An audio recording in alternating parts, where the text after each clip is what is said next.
It was such an odd outing for Mike Pelfrey his last time out against the Dodgers because he appeared to have good stuff and a good game plan going in. He did, and I think whenever Mike has his good stuff, you always see a good 7-8 inning effort. But that game just really got away from him. Chris Dickerson leads off and he takes a strike, and maybe that's as much a tribute to the fact that the Dodgers are the best team in the league as it is anything else. This is a different kind of team that Cincinnati has, a team that is very aggressive. And Dickerson loops one foul. It'll be beyond right's reach and on the dugout roof, and it's 0-2. I think you make a great point, Gary, and that is that this could be a lineup that really matches up well against Pelf. And I mean, Pelf matches up great against the lineup. They're very aggressive. Should be able to get some maybe first, second pitch outs on the ground. Keep that pitch count down.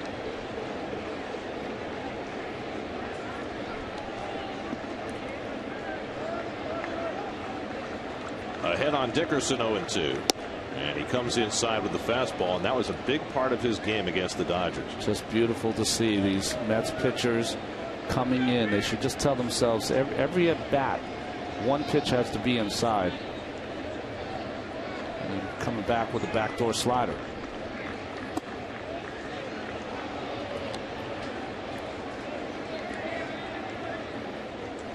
Pelfrey 6-4 on the year. A 4.52 ERA. 2-2 to Dickerson, and again he comes inside with the fastball and misses, and it's 3-2.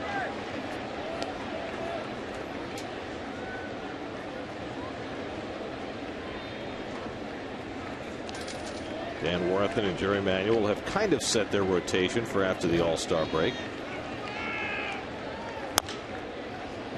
Bounce down to first, and Murphy handles for the first out of the afternoon.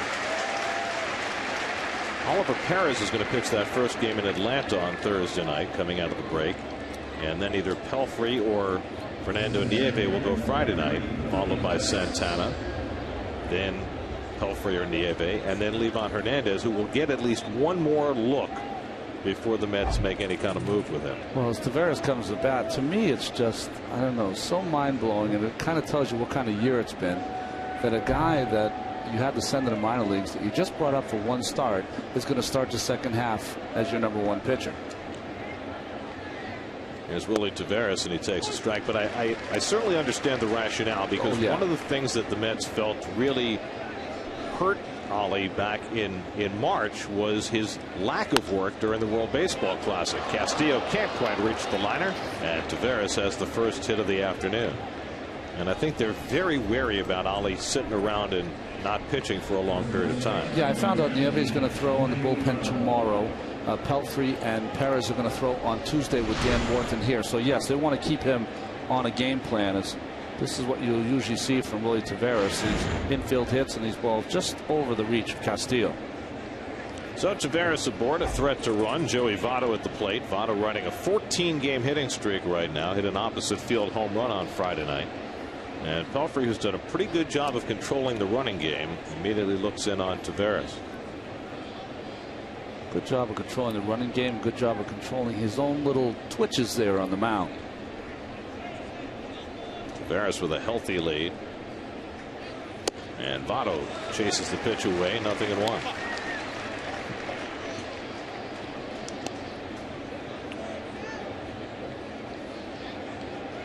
Well, it used to be he'd chew on his mouth guard. Now he's simply chewing on gum.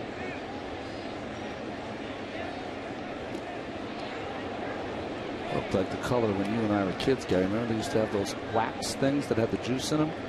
That looked like that wax. Either that or blackjack gum. There you go.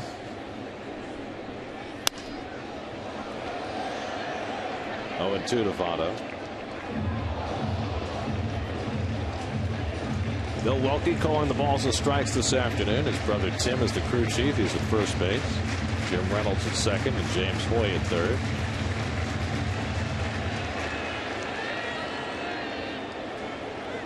Pelfrey ahead in the count, 0-2 on Votto, who hit a 3-run homer against Mike in the first inning of his first start of the year in Cincinnati.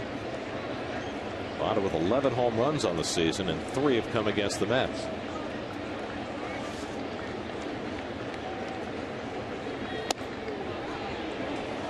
Votto having a terrific year, but missed 3 weeks on the disabled list because of stress and anxiety issues. Talked about it on Friday night, how his dad died last summer, and how he said he had a miserable winter and never really was able to relax, and carried over into this season. He had some problems with dizziness that forced him to come out of games, and he was finally diagnosed with anxiety problems that eventually forced him to go on the DL. And as a layperson, it almost sounds to me that he never was able to mourn. Worried about his brothers. He's got 9-year-old twin brothers, and as the oldest of 4 children, he kind of felt responsibility for the family. His father was very young when he passed, just 51 years old. I forget these guys that play now. I'm old enough to be their fathers, which is very strange.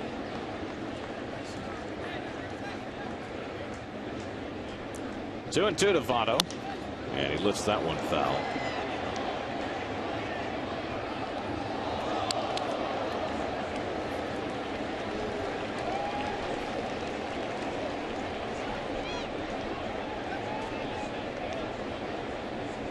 See how far off the line David Wright plays against Votto. It's interesting too, because every pitch from Pelfrey's been away, so they're pitching him away, but not necessarily playing him away.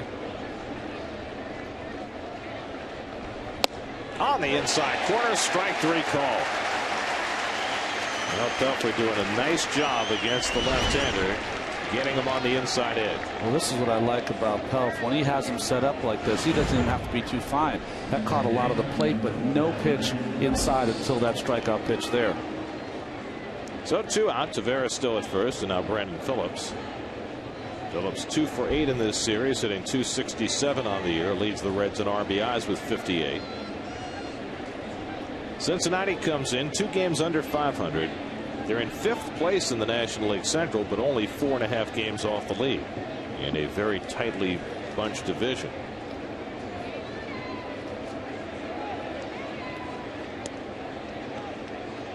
Tavares spent a lot of time on his belly over at first base.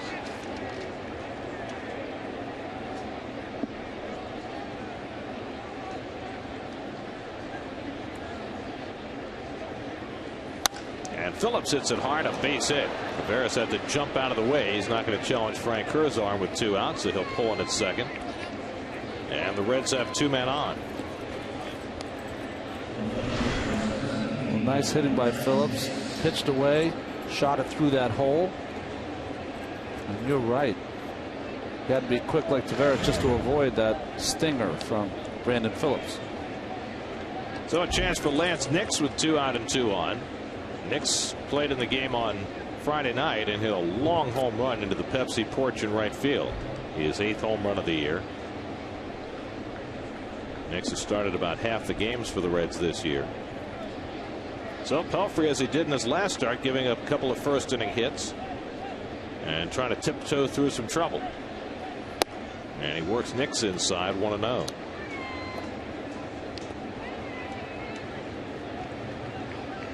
Mike faced the Reds in his first start in that opening series in Cincinnati. It was not a stellar effort. He lasted just 5 innings, gave up 4 runs, but he won that game 9-7.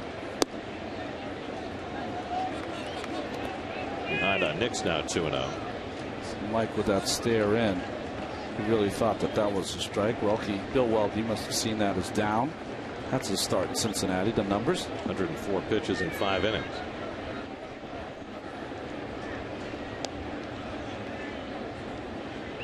Now behind 2-0, and Nix fouls it away.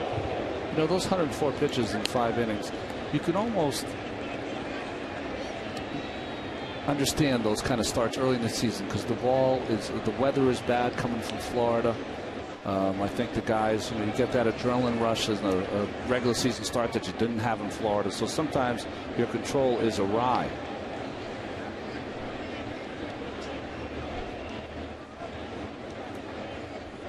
Up and in, and now it's 3-1 to Nix. So Pelfrey a little erratic in the early going, and this has been a difficulty for Mike all year, trying to find his rhythm early in the game. That's got great starting pitching last night from Santana, but he had to survive first inning trouble of his own. And Nix takes a strike. Thought it was ball 4, but Welke spotted it on the outside corner, and it's 3-2. This late movement, you can see maybe if you thought that it was outside, that just had some late movement that Welke might not have seen. Good pitch. So now the runners will be going 3-2 and 2 out.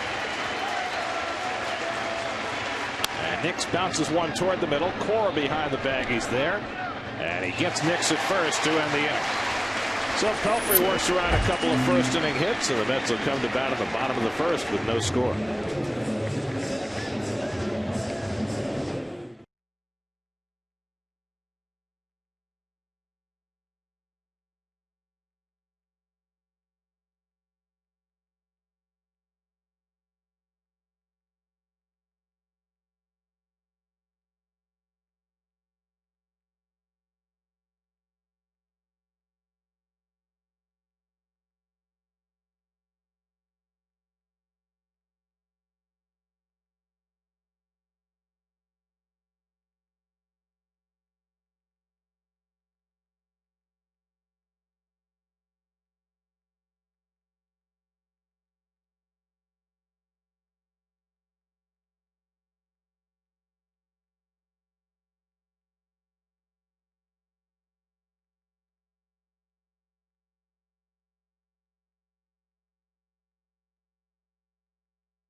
It's time for the Mets starting lineup, courtesy of Geico. Jeff Francoeur playing his second game as a Met after 2 hits and 2 RBIs last night. Gary Sheffield was supposed to get a day off today, but Gary says his knee is feeling great and asked in. And so he's in the lineup today as well, as the Mets play their final game before the break and face the guy they saw on opening day, Aaron Harang. Well, Aaron Harang, 74 and 74, 500 lifetime since coming over from the Oakland Athletics. He's number 1 for the Reds. Game started 185, wins 68. He's pitched 1,180 innings, and his 4th strikeout, if he gets it tonight, will be his 1,000th as a Red. Angel Pagano had a big hand in the Mets win last night. Will lead off. Pagan had a single and a triple in the first 2 innings last night and scored both times. And he takes a strike from Harang, who is a strike thrower. And we talked about this last night about the Mets' game plan these days, which is really to be vigilant about working counts and taking pitches. And it's tough to do against a guy like Harang, who generally is going to throw a lot of strikes. A lot of strikes, and then once he gets ahead of you, he does have a slider that can put you away. 2-1 to Pagan with Luis Castillo and David Wright to follow. Let's see, he has a little sinking action on his fastball. Slider, a little bit of a changeup.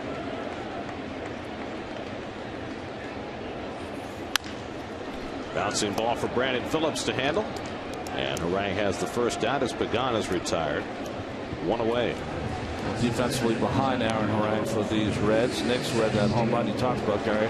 Taveras and Dickerson. Now you got the Gold Glove winner and Phillips at second base, along with Votto on the right side. Kirsten Jr. and Encarnacion on the left side, and Ramon Hernandez doing the catching this afternoon. Here's Luis Castillo, who drove in a run last night, has a 5-game hitting streak going, and is 6 for 10 in his career against Aaron Harang. And he takes ball 1.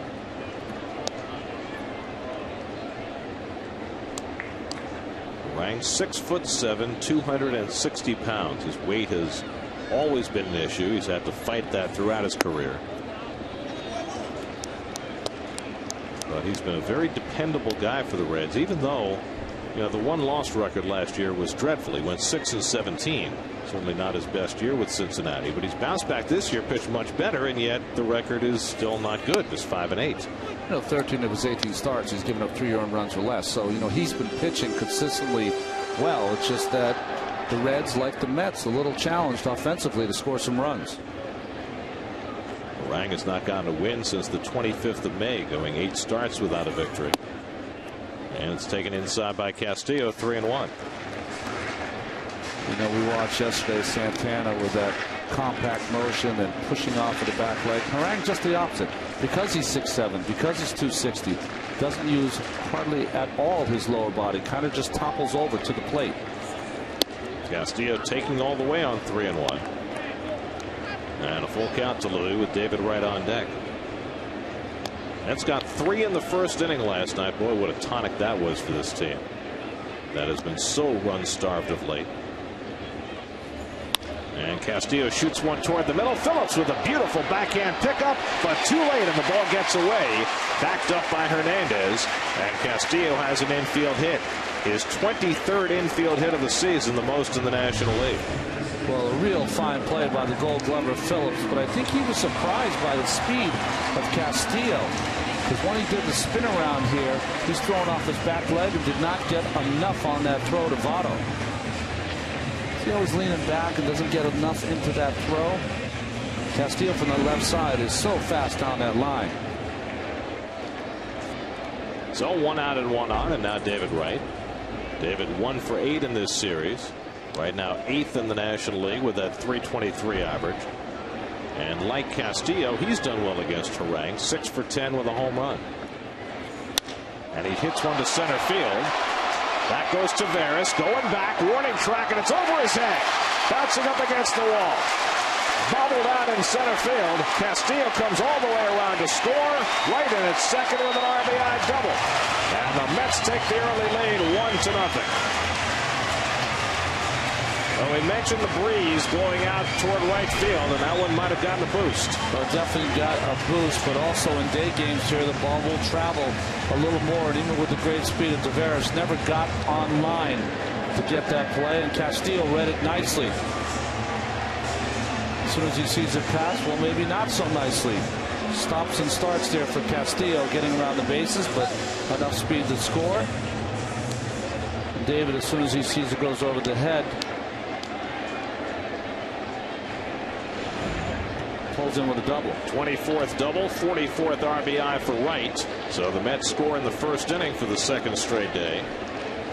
And now Gary Sheffield will come up. And just see Hernandez picking up a blowing piece of plastic, and maybe quite a bit blowing around the field today with the breeze going on.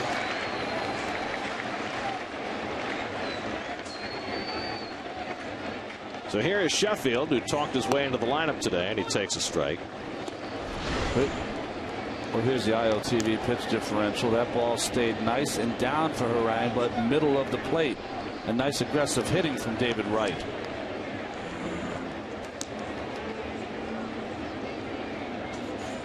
Sheffield lines one right to Phillips, and Wright is able to beat him back to the bat. Now Phillips stationed perfectly for that sizzling liner off the bat of Sheffield for the second out. Well, interestingly enough, maybe Wright's speed, ability to steal bases, cost Sheffield a hit, because Phillips has got to stay close to second base to keep Wright close so he doesn't get such a big lead, and to put him right in the perfect position for that line drive. Good job by David to freeze in the line drive and get back. So 2 out. Wright still in scoring position. Now Jeff Francoeur, who drove in a pair of runs last night in his Mets debut, and swinging at the first one, cues it out to first base. Votto plays that spinner and beats him to the bag to end the inning. But the Mets get a run on David Wright's long double to center field. David drives in his 44th run of the year to hand Mike Pelfrey a run. And the Mets lead at 1-0 going to the second.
Second inning at Citi Field. Mets with a 1-0 lead.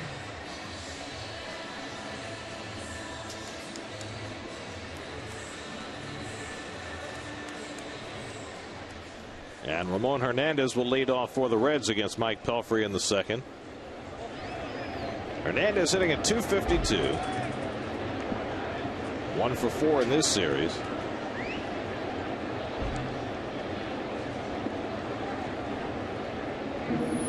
So Mike Pelfrey has a run to work with as we start the second. And what a luxury. 2 days in a row, the Mets scoring in the first inning. You know the last time that happened? 2 months ago. May the 13th through the 16th, the Mets scored in the first inning in 4 straight games. They had not scored in the first inning in consecutive games since then. Wow. Well, I think it goes hand in hand, Gary, because, you know, Santana obviously yesterday was on top of his game. And congratulations now, 119 wins. Cora calls the pop-up, and Hernandez retired one away.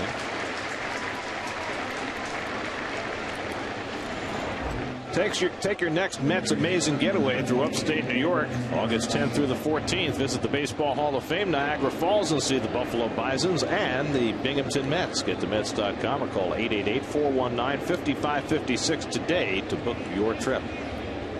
The reason I was saying 119 wins for Santana has significance. Now #1 on the Venezuelan-born pitchers list for career victories. Broke his tie with his buddy Freddie Garcia, who of course was with the Mets during spring training this year.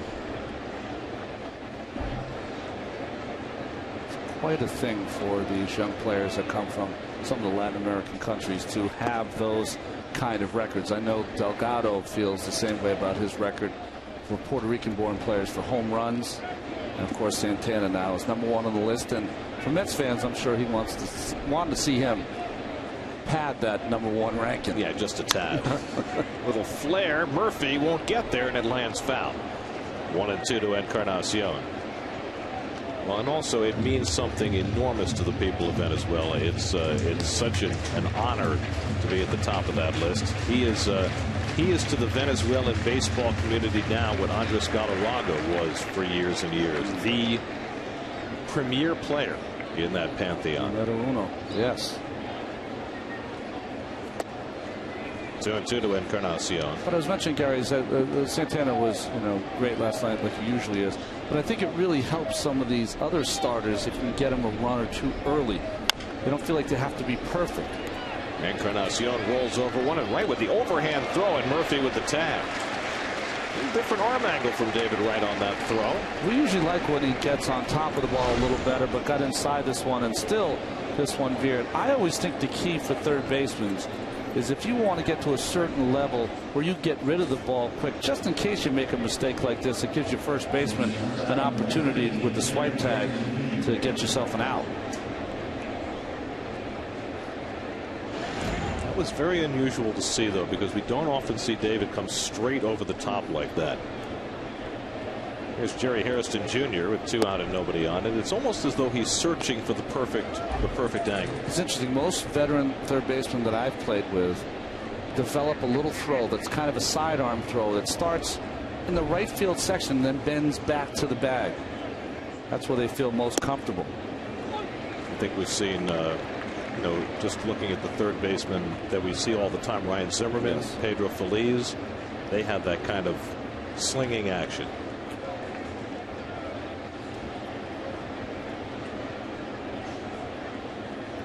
1-1 to Hairston, and a little bloop. Murphy will get under this one, and that retires the side. So Pelfrey, after being handed a run with a strong second inning, Mets will come up at the bottom of the second, 1-0.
It's a bat machine, and you put a bat in there, and then they have like an engraver that goes over it, and will engrave whatever you want. Where you put your name, that they chose Sportsnet New York. Who has a bat that says Sportsnet New York? I haven't seen one. That's right. Is that for Keith and for Ralph, because they're the hitters in the booth? I think so, because I didn't get one either.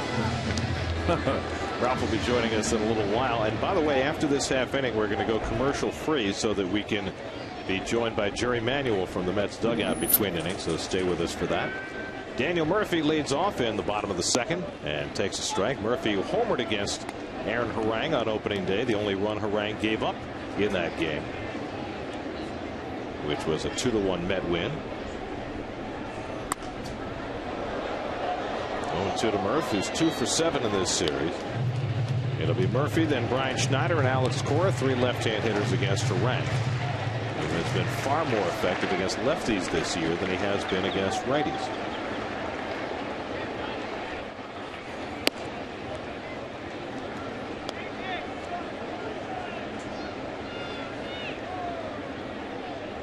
What a tumultuous first half to the season this has been for Daniel Murphy.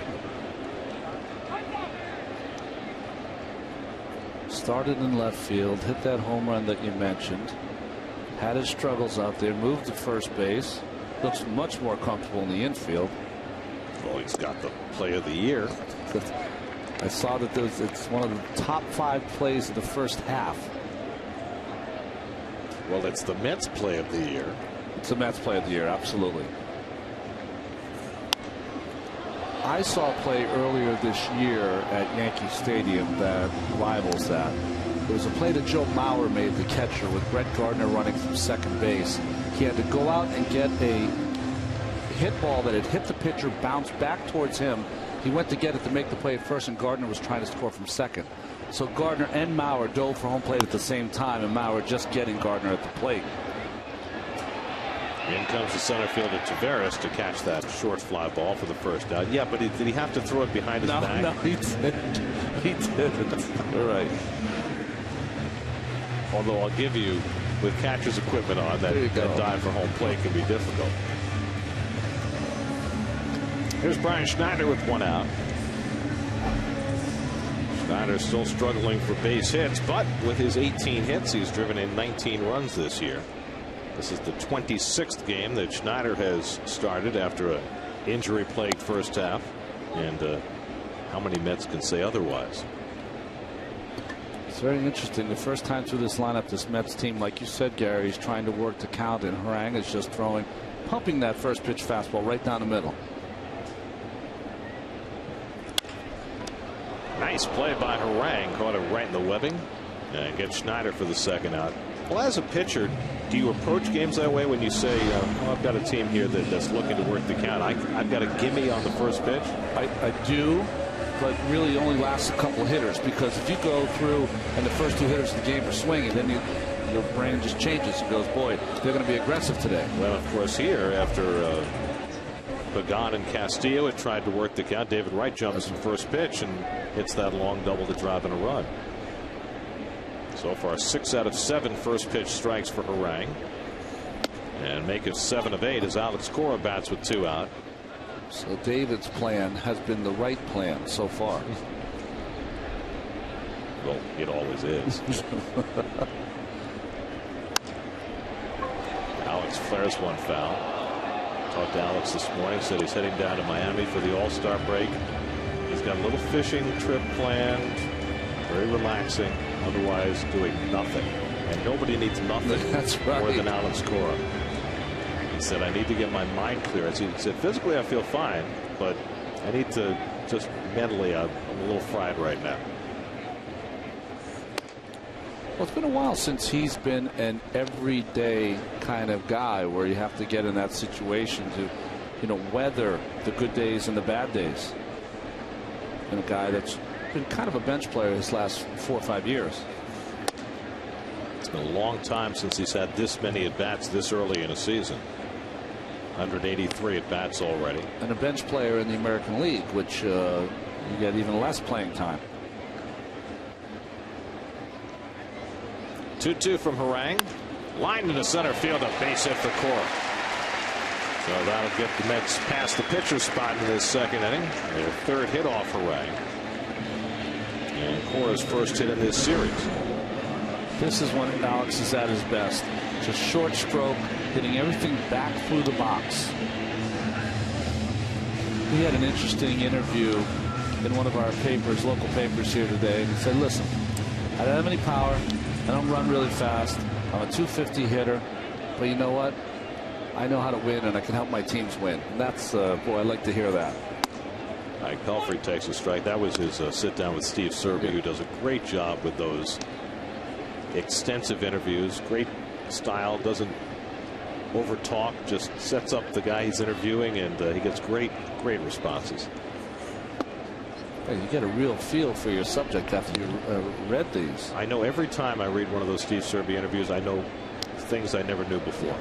Even about guys like Cora, who we're around every day. I didn't know how he missed his dad over some of these big events that have happened in his life. Birth of his children, World Series with the Red Sox. Pelfrey down swinging. Harang has his first strikeout, and we're going to keep it right here. And Jerry Manuel will be getting on headset and joining us in just a moment. The Mets with a 1-0 lead after 2.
We're looking to play a little bit more once we acquired him, because he kind of gives us a different stability out there than we've had before.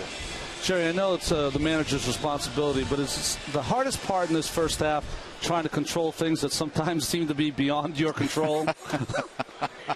Well, that's a good question, but I never focus on those things that are out of my control. I just try to, whatever I'm dealt, I try to do the best with. Jerry, thanks so much for joining us. Good luck. Have a great All-Star break. You guys do the same. Thank you. Jerry Manuel joining us, part of Xerox Business of Baseball, brought to you by Xerox, ready for real business. And I think everybody associated with this team right now needs just a little shutdown time to get away from the game. And that's natural for anybody who, has been at it since the middle of February. But maybe more so for this team at this time than for any other group I've been around. I agree, and I think also let's not forget, because the WBC had an extended spring training this year, so these guys have been going at it for a couple more weeks at this time than they did in past years. Harang dribbles one right along the line, and Pelfrey makes the toss for the first out of the inning.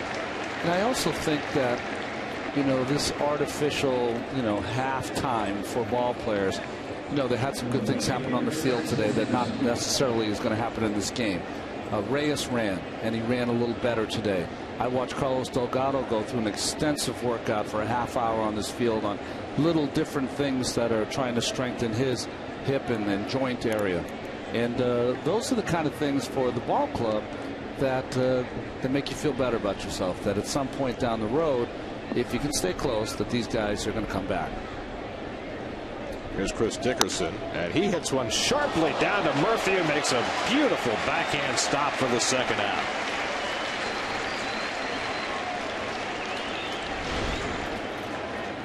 Oh, just outstanding play by Murph. This is a short hop. He was able to get that on the backhand and made it look a lot easier than this play was. Look at that. Eye on the baseball the entire time, looking that ball right into the glove, and showed some nice quickness. Now, Murph is not a guy you'd ever say is a fast runner, but he's shown some nice quickness at first base. So 2 out and nobody on. Now Willie Taveras, who singled to right his first time up.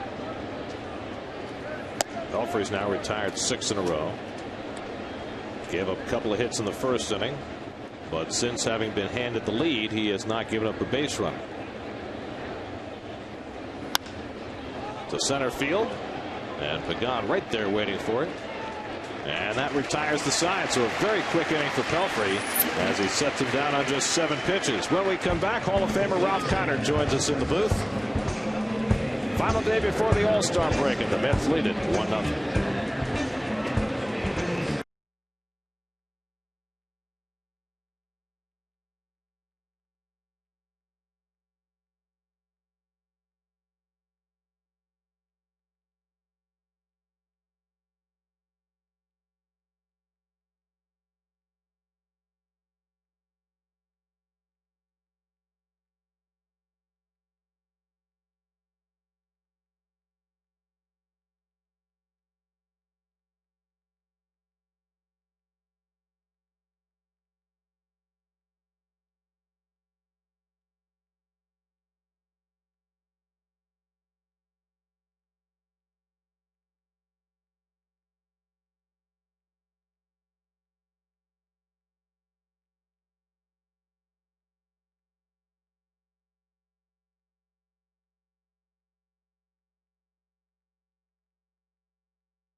Morning, and some very encouraging things to watch as Jose Reyes did some agility drills and a little bit of running, and anything that gets Reyes out on the field and moving is a source of great encouragement for the Mets right now. And that's the part you like to see right there. After the little drills, the explosion to the cone under the watchful eye of the trainers and Jerry Manuel. Well, it's been a couple of months for Reyes, and the Mets certainly need his bat back in the leadoff spot. Until then, Angel Pagan holding down that job, and he leads off in the home 3rd inning against Aaron Harang. And Pagan takes a strike. And from here in the Ralph Kiner television booth, we bring you Ralph Kiner. You know, I used to do that sort of exercise every day. Did you really? Yeah. And was, you know, I had fast feet and all that stuff. No, I was dancing. You were dancing. It's called the rumba. Right. That was back when dancing was dancing, Ralph. Yeah, you know that there was one, Zero Fox, his name was, that said I wouldn't sign a player unless I watched him dance. I wanted to see how his footwork was.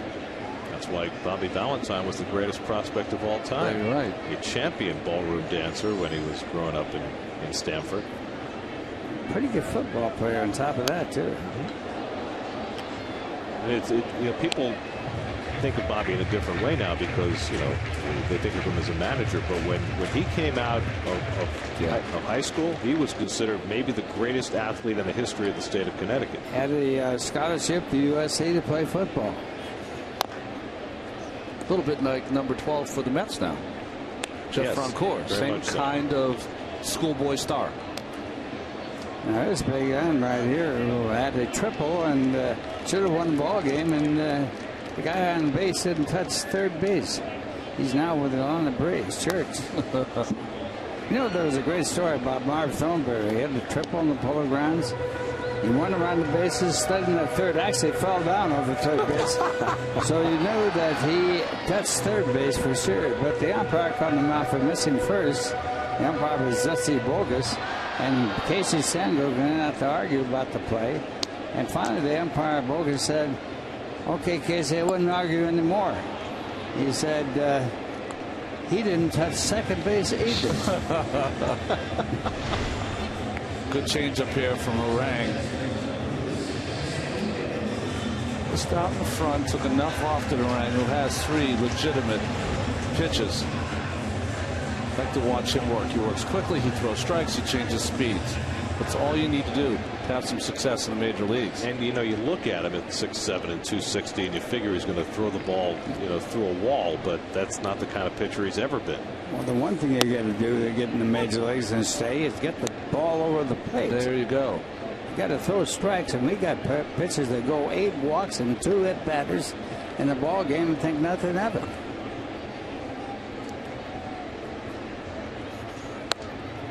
One and one to Castillo, who had an infield hit and scored the only run of this game. The thing you really have to do when you're a big guy, 6'7", is that you have to really simplify stuff, and really that's what Orang does. He kind of just lifts that leg a little, good balance the whole time, but uses honestly his upper body more than his lower body to deliver the ball to the plate. Kind of a dart thrower. You know, they had a piece in the New York Times about Seaver and the way he pitched, and he said, the article said nobody pitches that way anymore. Mets had 3 of those guys, all great pitchers. Jerry Kuzman, Tom Seaver, and a guy that threw a lot of strikeouts. All of them right. Yeah, a lot like the most ever. And the thing that all 3 of them had in common is they all had very long careers with very few arm problems. Oh, no arm problems at all. Hit hard up the middle, and Castillo has his second hit. So Louis finishing strong before the break. Now 8 for 12 against Orang in his career, and he's bored with 1 out. Oh, nice hitting by Louis. I think because he throws so many strikes that Louis, unlike Louis usually, is very aggressive off Aaron Orang, and that's why he's 8 for 12 with the numbers you said, Gary. You know, one of the things about hitting is that you got to be aggressive. No question about it. But a strike is not always a good pitch to hit. I mean, a lot of strikes are lousy pitches to hit. You can't get base hits off of them. High inside fastballs, low outside curveballs are the 2 most important pitches in the game of baseball. Ted Williams had a great book on hitting. That was on the cover of the book. It had baseballs all down the strike zone, and the high inside pitch was like a 200 hitter. Yeah. Down the middle was like a 350 hitter. It was really a great book on hitting. Yeah, boxing is the sweet science. Ted Williams' book is definitely the pure science of hitting. So if you talk about some strikes not being pitches that you want to swing at, for you, Ralph, until you got to 2 strikes, were you looking for a certain side of the plate? You looking inside or looking away? It certainly was. I was looking for a pitch that I would think was either going to be a curveball or a fastball. I figured it out what the pitcher was going to throw me. And if I didn't get it, I would take the pitch. And so it was a strike. We got 2 more. So the answer is you can't swing at pitches, even though they're strikes, until you have to. And that's with 2 strikes on you. That's really the basic fact of hitting.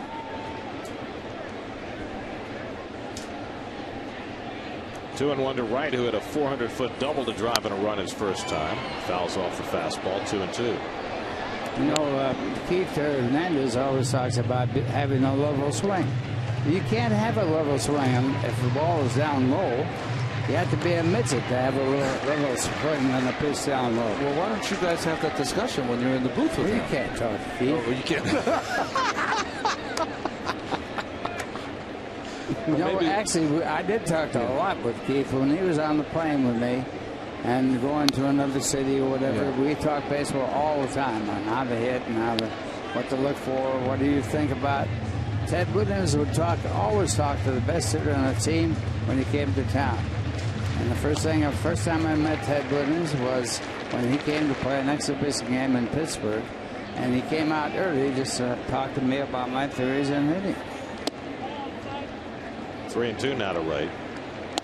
And did you and Ted, were you in agreement on most of yes, most of your theories? I think Ted was brilliant on hitting. So was Greenberg.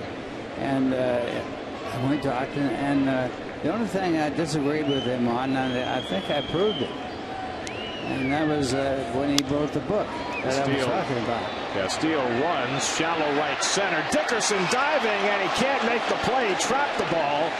Castillo goes to third. The first base umpire Tim Wilkie on top of the play, calling it a trap. Dickerson and his teammates both insisting that he caught it. But the Mets get the call, and the Mets have runners at the corners with one out. And what a good job of base running by Castillo. He was hanging that second base not knowing which way to go, whether it was going to be caught or not caught, and did a tremendous job watching. He stands right there and watches the play. Well, what I saw was definitely a trap by Dickerson. It's just that his great athletic ability closed ground so quickly to almost make it look like a catch. You see it bounces once. And Castillo didn't even wait for Welke's call at first base. He just took off and made the call himself, as it's pretty obvious, not only to the umpire, but also to Castillo, that he can proceed ahead. Watch Castillo. He looks at it, and he sees Dickerson closing, but once he doesn't catch it, he proceeds. Never looked at the umpire, made the read himself. David Wright, I like to see that pop-up. He's running hard. Votto with the roadblock. That could be obstruction. That's interference in hockey. He's from Toronto, right? Well, you're right. That could technically be obstruction. There was no call on that. Well, I'm not sure who would have called it, since the first base umpire was out calling the ball being trapped. In any event, first and third and one out for Sheffield. Sheffield ripped a liner that Brandon Phillips caught his first time up, and he takes it in the dirt. It gets away, not far enough for Castillo to break, but Wright is able to go to second on the wild pitch. Well, it's a breaking ball down in the dirt and not blocked well by the catcher. You know, that's always the problem, Ralph. It hits that heel of the glove, and the catcher's glove is so padded that it'll bounce away. And that's with runners in scoring position, and the interesting thing, the infield is back, so the Mets should get a run here in a ground ball. Well, here's a clothesline freeze cam. Definitive evidence that Chris Dickerson did not catch that ball. And kudos to Tim Welke, who had the perfect angle to call it and got it just right. He's a good umpire, solid. So Sheffield trying to get at least one run in here. And another one in the dirt, and Hernandez stops this one, 2-1. Well, this is where the intelligence of Sheffield and the ability, Ralph, as a veteran player, to understand really what's going on here. With the wild pitches, a base open at first base, Harang is going to try to get Sheffield to get himself out with throwing balls out of the strike zone. You got to know that as a hitter. If you don't know that when you go to play, you're dead as a duck. Toward the middle, base hit. Castillo scores right behind him. Taveras unleashes a throw that comes through. That enables Sheffield to go to second, and it's 3-0 New York. And a terrible play by the center fielder. So the Mets take advantage of the group hit, and boy, it was perfect for the Mets. And they pick up 2 runs with the help of the wild pitch. And Sheffield is a breaking ball up the middle for a big 2 RBI base hit. I don't know what Taveras was thinking. He had no chance at David Wright, and Sheffield goes to second on the throw. Now, he allowed the runner to go down to scoring position. That's not a good play at all in the outfield. And that's the kind of baseball you don't want to see if you're in the major leagues. Now Jeff Francoeur with a runner at second and 1 out, and he takes ball 1. Sheffield just pulled a Ralph Kiner. Did you see that? He identified what pitch the pitcher was going to throw him and sat on that breaking ball, and that's the reason he was able to get that hit. That's absolutely right. But you know that a pitcher with the experience that the Cincinnati Red pitcher has, that he's not going to give him a good thing to hit. It's going to be a curveball low and outside. He wants him to chase the ball. If he walks him, no big deal. As the base is loaded, and a chance to get there, it's better. And they double play. Well, Gary Sheffield was not going to play today. Terry was going to give him the day off, give him a 4-day All-Star break. Sheffield was feeling well. I talked to Gary about his knee before the game today. He said ever since he got the cortisone shot about 3 weeks ago, he said they hit the spot perfectly. And he says his knee's not bothering him at all. Not good.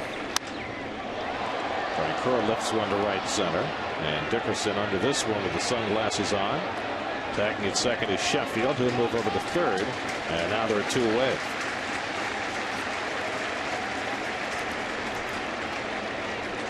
You know, one of the things about Frank Kerr is that he has a terrible on-base percentage. He seldom walks and he strikes out a lot on bad pitches. And what he ought to do is stand up when the pitcher is warming up for a ball game and stand in the bullpen with the pitcher pitching to the catcher and look at pitches and identify where the strike zone is. And do it over and over and over again until you realize that you can't hit the ball if it's not a strike. Murphy rips one down the right field line. That's an extra base hit into the corner. Sheffield in to score. Murphy heads for second. Dickerson's throw not in time. A 2-base hit for Murphy, and it's 4-0 New York.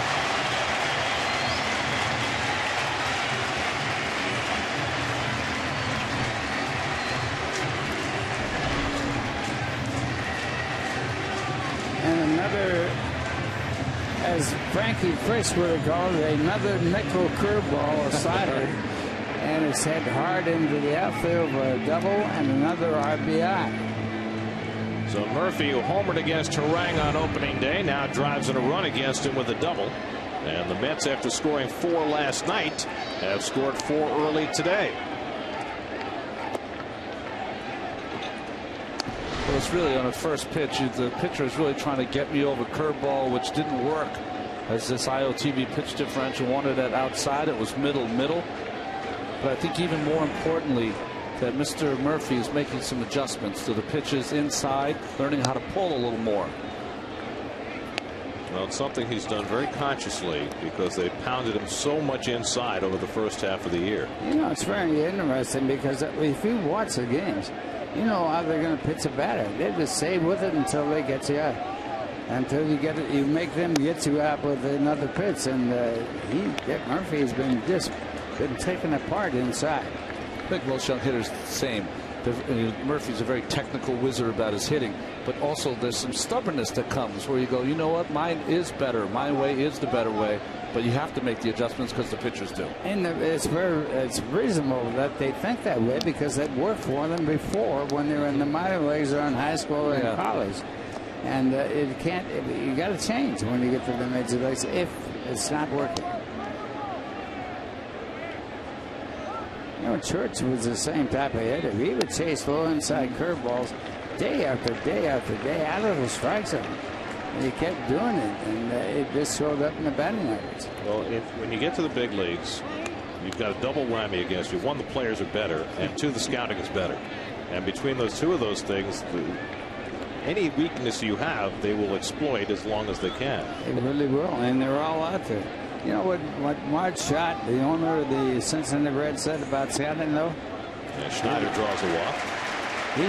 She said, I don't know why they have to have scouts. She was talking to his manager, or she was talking to him, and he said, all they do is watch ball games.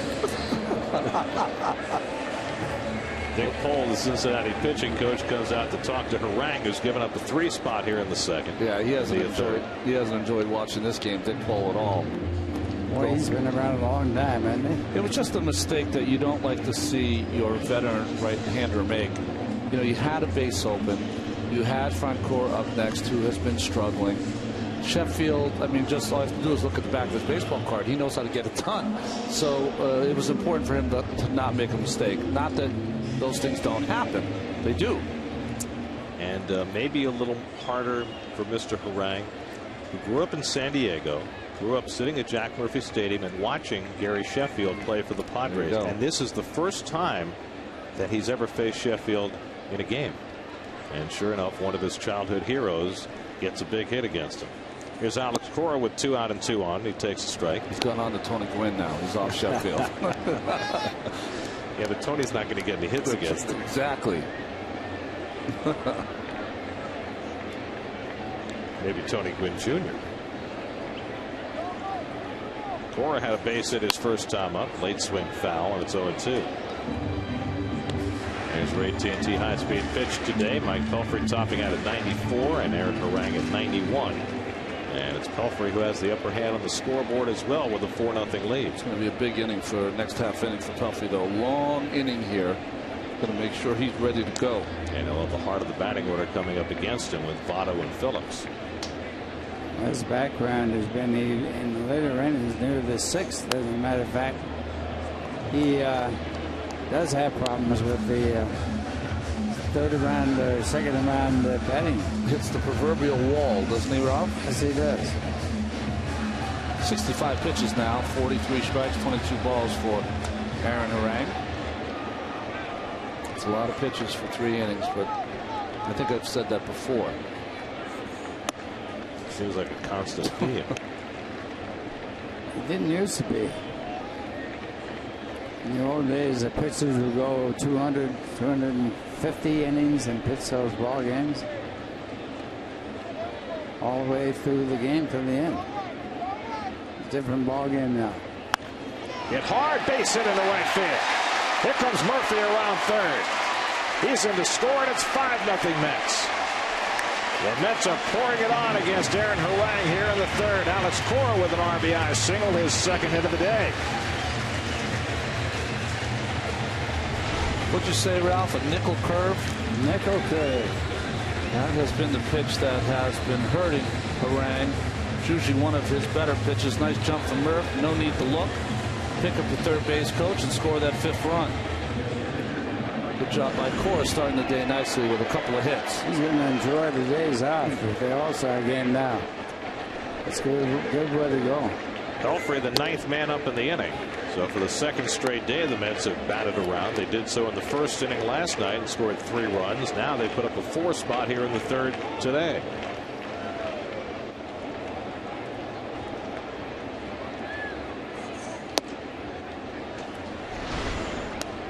With our IOTV pitch differential, same thing.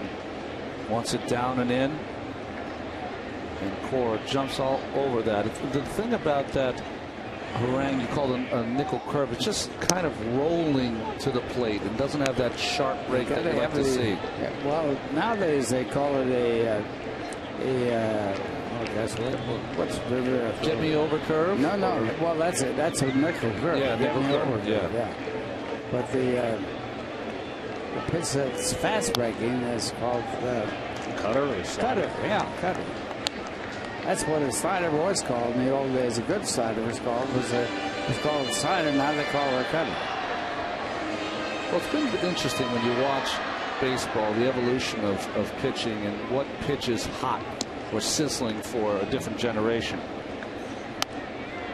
You had a lot of 12-6 curveballs in your generation of pitching, Ralph. Then it became a slider. I remember the 80s became a split finger pitch. Change up in the 90s and 2000. Yeah. You know who had a great change up and was a great pitcher? Johnny Padres. He had a wonderful change up. And he was great at teaching it to future Frank Viola. He taught the change up too. Pelfrey tops one foul. And it would be great to see that big curveball, that overhand curve, come back into vogue, because when you do see it now, it's a great pitch. You know why it went out of vogue? Because strike zones are made smaller. Yeah. And it was so hard to get it over and call the strike. But now that they're calling a few more high strikes, maybe that will change a little bit. Help, yes. Toward the middle, but there's Hairston to make the glove flip just in time to get the force on Cora to end the inning. But a big inning for the Mets as they score 4 and give Pelfrey a 5-0 lead going to the 4th.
Some of the little things that Mike Pelfrey goes through in order to get himself ready to pitch. He's got a few picadillos, doesn't he? I played with a guy, Randy Myers, who used to do a routine that I think there were 7 or 8 things he had to do in between every pitch. I remember he used to take the little turn all the way around the mound after he threw the pitch. He walked around, he adjusted his cap, adjusted each shoulder of his uniform, tugged at his hip. Just superstition, I guess. Oh, we had Turk Wendell here. He was really off the beat too. Right. He used to have to line up the rosin bag, then he had to throw it down, and was he the black licorice guy? Well, that was earlier in his career. He eat black licorice, brush his teeth between innings. The center fielder had to wave to him before he'd throw a pitch. He backed off some of that stuff. He's a fellow Western Mass guy. Well, I'm Central Mass. Excuse me. Yeah. Stops at like Route 9 in Springfield. You know, speaking of Massachusetts, let's go to Boston. Now, how about the pitcher that's going to be in the All-Star game or be at the All-Star game? I don't know who he'll pitch. And Wakefield, Tim Wakefield. Yes, that's great. 42 years of age, and he's going to make the All-Star team for the first time. And he started out as a first baseman. Well, they said, there was an interesting article about Wakefield today, that when he started out as a first baseman, before the manager would get on the field, he'd always be fooling around with the other players, throwing his knuckleball. That's right. And see if anyone could catch it. And the manager used to get so upset at him, said, listen, you need to concentrate on your hitting. Don't be fooling around with a knuckleball. Throw the ball straight. And it was Pittsburgh. It was pitching for it, playing for it that time. And they released him. And the Boston Red Sox picked him up, and he's become a great pitcher. But he's only a knuckleball pitcher, a true knuckleball. Now, the Washington Senators, before the Washington Nationals, had 4 knuckleball pitchers on their team as starters. And the catcher, Rick Farrell, got in the Hall of Fame because he had to catch those 4 knuckleballs. And anybody that has to catch 4 knuckleballs has to be in the Hall of Fame. Well, I guess Rick Farrell would have to have that claim to fame, because if you look at the numbers, he didn't have the stats. That's right. Yeah. Nobody in the Hall of Fame. You ever look at his fingers? They must be. They were gnarled. I would think so. In there for a call, strike 3. Second time Pelfrey's gotten Votto looking, and Votto really going after Bill Welke, and he gives as well as he gets. Well, Welke's showing a lot of restraint here, because if you argue balls and strikes at some point, there you go. You got to get in the dugout or you're going to be thrown out. And Votto has an early afternoon. I'll tell you what, Dusty was really slow coming out. I thought that Dusty should have been out there a lot sooner to protect his player and keep him from getting thrown out, because Votto immediately went after Bill Welke and sustained the argument way too long. Well, they need another coach now to come in there also. Dusty can handle himself, but you don't want Votto to get a 3, 4, 5 game suspension. Well, he was called on a similar pitch in the first inning. You know, I'm on the umpires, behind the umpire in this instant. I don't know if it was a ball or strike. Votto and the umpire know. But he told him many times to get in the dugout, he's going to throw him out. See the pitch here, comes back. Yeah, it looks like a strike to me, too. Let's see. It's close enough. It's close enough, and you can see why Votto did not think it was a strike. But Tim Welke showed great restraint. Bill Welke, and gave him many opportunities to get in the dugout, and then after the 4th or 5th time, that's when he rang him up. So it's an early All-Star break for Joey Votto. Ejected from the game.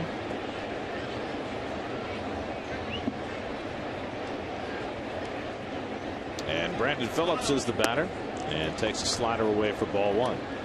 Phillips singled to right his first time up.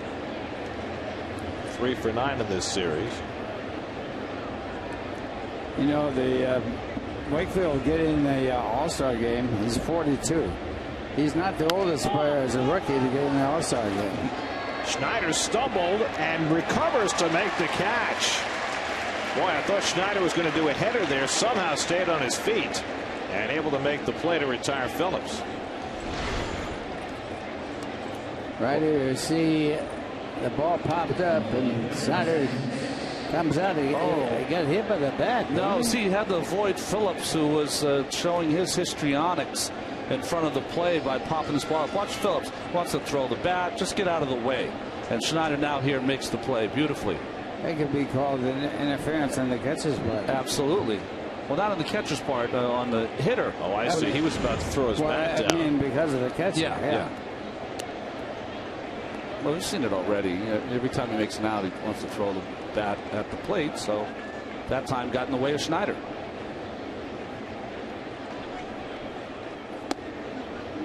Two and 0 to Lance Nix.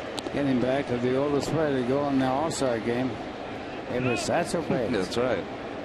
He was 46 years old, but nobody really knew how old he was. He never had a birth certificate. Well, Satchel made a comeback, I think, with the Kansas City A's. I think he was 60. Yeah. The last time he pitched. And they put a rocking chair out in the bullpen where he warmed up. But, you know, that's really not a true indication because Satchel Paige pitched for years in the Negro Leagues. I mean, he was one of the great pitchers of all time, but he pitched in the Negro Leagues and couldn't pitch in the majors until later in his career. 3-1 to Nix, and he fouls it away. Well, it's interesting when the Mets had that little kumbaya moment this year where they all rode on the bus. Jerry Manuel was saying it was like Bingo Long and his Traveling All-Stars, which was a great movie, which was loosely based on Satchel Paige and the All-Star teams that they would get together and make some money by barnstorming. The truth thing was they had a tough time of getting hotel rooms and everything else. Pelfrey works his way through the heart of the batting order. The Reds lose their best player, Joey Votto, to an ejection. And the Mets have themselves a 5-0 lead.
Get great giveaways, win Met tickets, and cheer for the Amazons at the Mets Live on SNY viewing party at the Sly Fox Inn in Queens. Hey, I know where that is. You do? Yeah, it's near St. John's. Nice. It's the place to be as the Mets take on the Braves. Be there Thursday at 7 p.m. at the Sly Fox on Union Turnpike.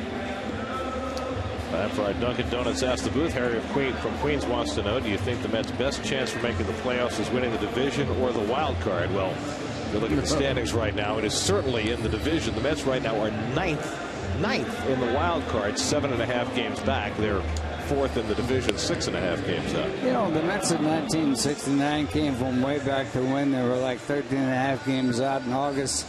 And also in 1914, the Braves were in last place, and they came back and won the pennant in the National League, and also won the World Series. I mean, there's anything happen in baseball. There's no question about that. And the Mets have come back in a lot of cases from that. But the reason they have a reason now, because if they get their players back, they're going to have a good team. A team that qualifies be as good as anyone. Josh Renicky, the new pitcher for the Reds. Josh Renicky from Rough and Ready, California. Dad Gary had a great career in Baltimore. And Uncle Ron, who's a coach with the Los Angeles Angels, as you see the NL East.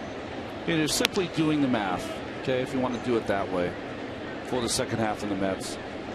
Philadelphia Phillies won the division last year with 92 wins. The Mets would have to go 51-25 from today's game on to get to 92. Not unreasonable. Can be done. Well, let's see. There were 13.5 games out on August 10th. That's pretty good. Well, the 69 Mets went 38-9 down the stretch. Now that's a lot to ask, because the guy hits one out to left center, and over comes Nix to play it for the first out. When the 73 Mets were in last place on August 30th and came back and won the division. I just don't think that the team above them, not all those teams are going to go in the tank and not play well in the second half. So that is a little bit of the problem. So I think at some point someone's getting the 90 in the division, so you got to get there yourself. And it's going to take some extraordinary play. Yeah, I mean, not only do you have to get your guys back, you have to get them back hitting the ground running. And you know, you're going to have to reel off a big streak. You know, one of those 15 out of 18 type of things to get yourself right back in it. Yeah, and I think that's what's great about the game today, is that if you do make those runs, you can be back in it, whether it's the wild card or your own division. Well, look what the Rockies did 2 years ago. Exactly. Oh, yeah, 21 out of 22, I believe. I mean, they were dead and buried in September, and they came back and won the wild card in a one-game playoff. And went to the World Series and lost. Castillo gets another base hit. So Louis is 3 for 3. So Castillo with an infield hit, a single to center, and now he goes the other way. Nice hitting by Louis. Takes the pitch where it's pitched from Reneke and just drives that ball to left field. So Castillo aboard, and standing next to him is Adam Rosales, who was just recalled today by the Reds to take the roster spot of Jay Bruce, who broke his wrist last night. Rosales takes over at first base now, with Joey Votto having been ejected. 1 out and 1 on, and here's David Wright, who's 2 for 2. Long double to center to drive in a run in the first, and then a blue pit that Chris Dickerson made a diving effort for and trapped in the third inning. You know, when I gave you that number, you Mets fans at home, it's not insurmountable. Think about it this way. This club already had a May where they were 19-9. It would take 2 months like that for August and September, and then finish off real strong in the last couple of weeks in July. Then you're right back in there.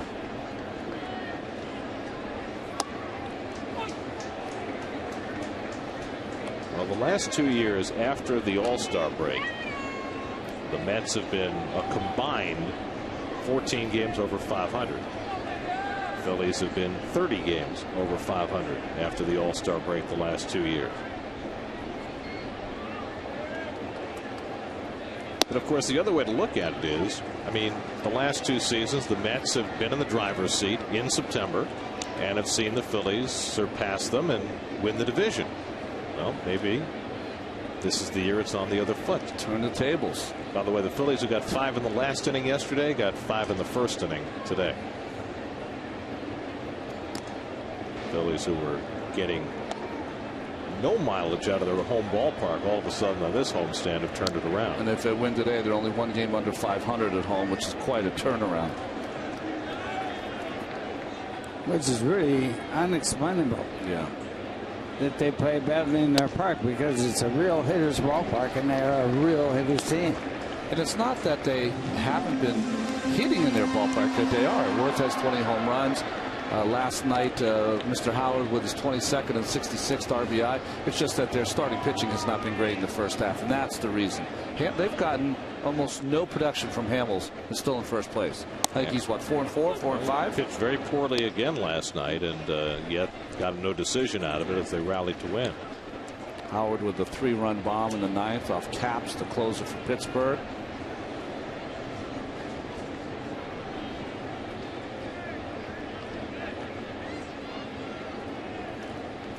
Well, they claim that there's a Holloway out there in the offing. Castillo goes in awkwardly at second base, came off the bag as he got deked out by Phillips and almost got himself tagged out. What an adventure that was for Louis. A rolling slide, an ill-advised vacating of the bag, and yet he's still safe. And his opposite number, the second baseman, almost pulled the okey doke on him as the ball goes up. See Phillips fakes like the ball went to center field. Louis gets up and gets off the bag. And Phillips a little late with the tag. He got back all right. It's like a hidden ball trick. Well, he's lucky he didn't get hurt on the side. I mean, what kind of slide is that? Ooh.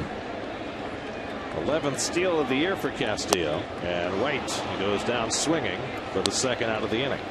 That's his 87th strikeout. And that's scary. That's a little too many.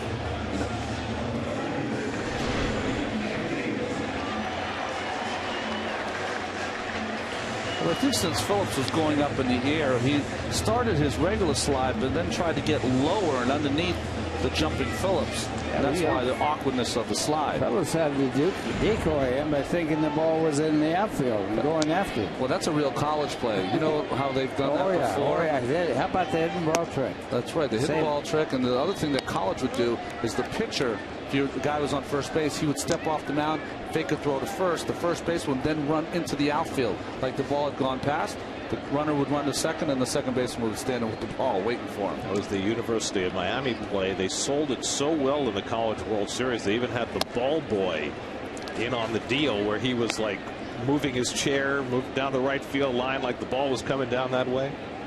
Reversed it, yeah. All reversed.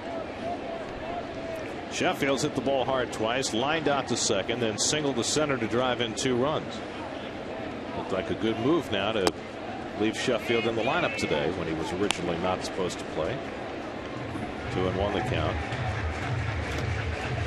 You know, Ralph, you were talking about David's strikeouts, and then before you were talking about high pitch counts. Those are things that were anathemas years and years ago.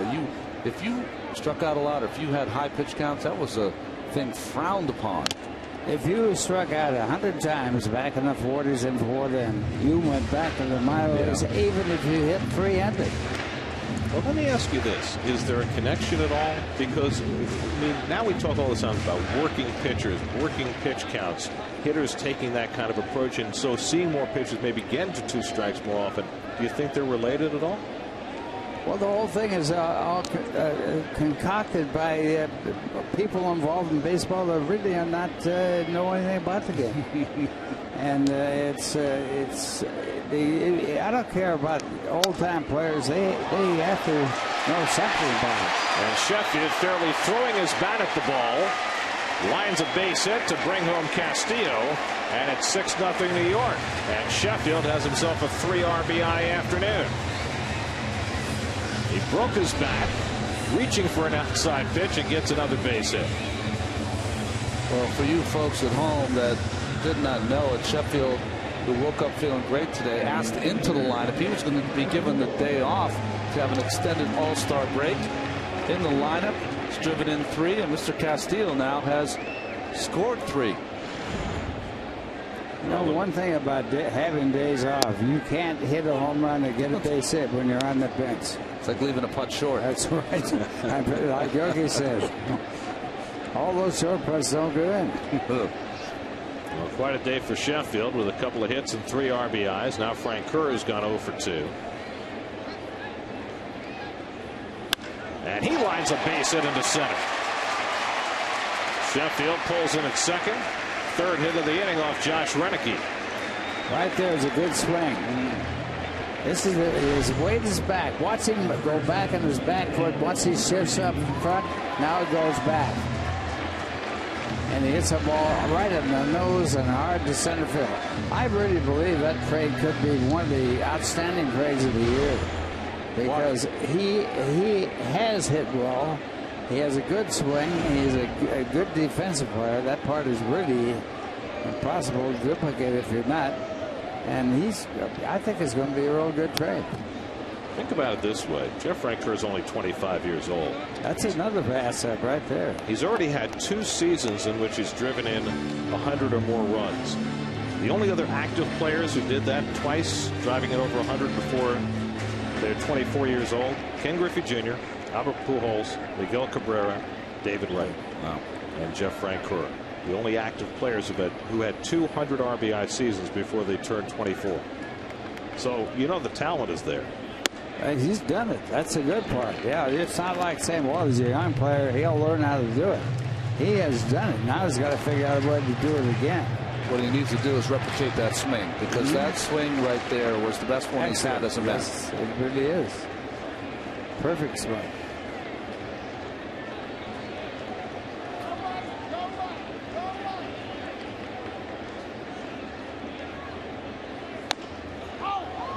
And Murphy fouls one off his foot.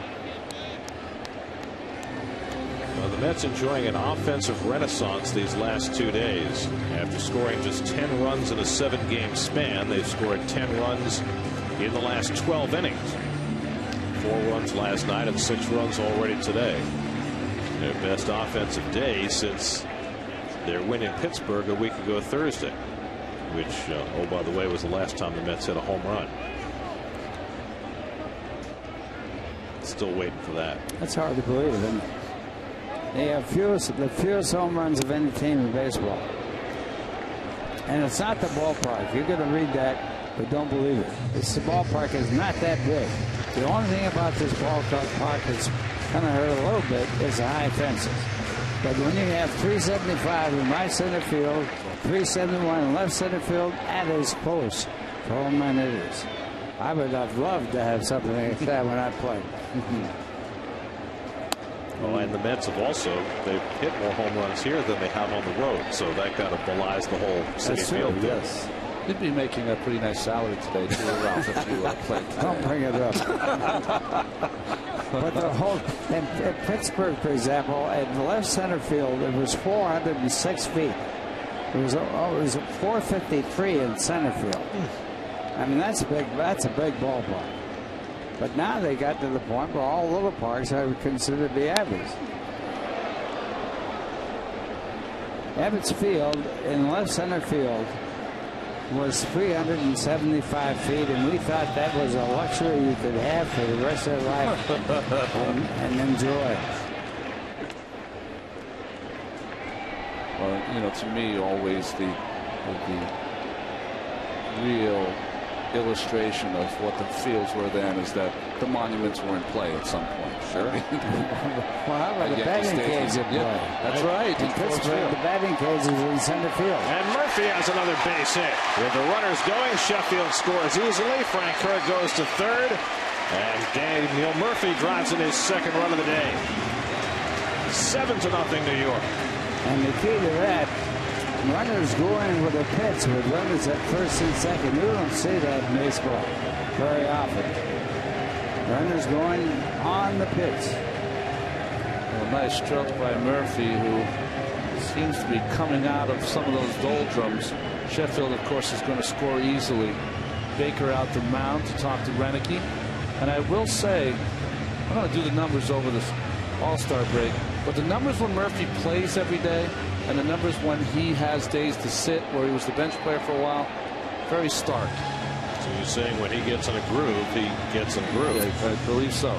Josh Renicky out. Reds will go to the bullpen again. Lincoln Mercury called to the bullpen. Mets enjoying a big offensive day, up 7-0 in the fourth.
on Long Island this Thursday night. Join Mr. Met and fellow Met fans for SNY's live broadcast when the Mets face the Braves at 7:10 p.m. Get your tickets at Mets.com/movies today.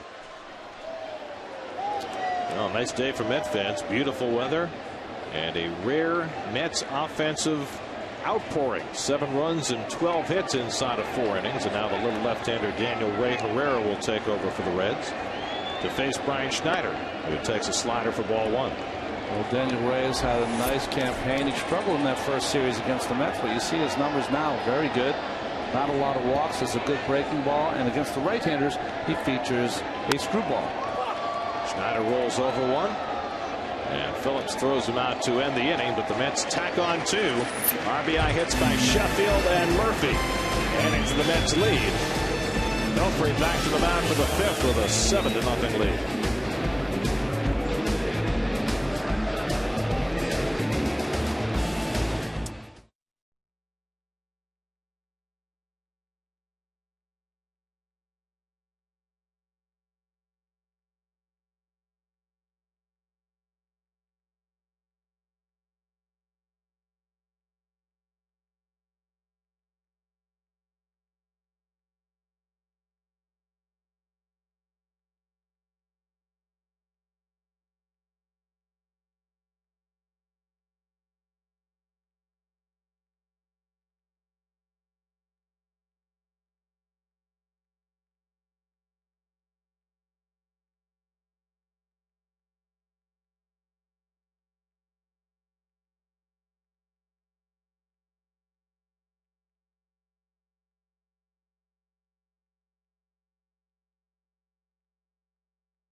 Go to the 5th inning at Citi Field.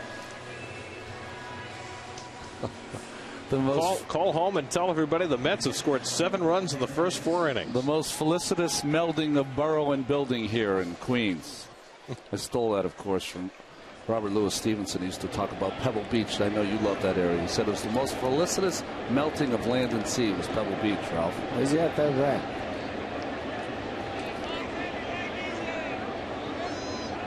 I'm very impressed, by the way. Well, that's lovely.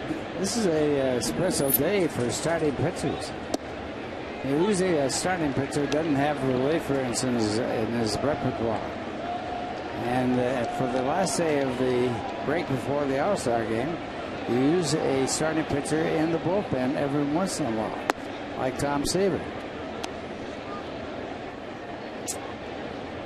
I was thinking maybe Elias will get it for us. I wonder what the winning percentage is for the home team on the day before the All-Star break.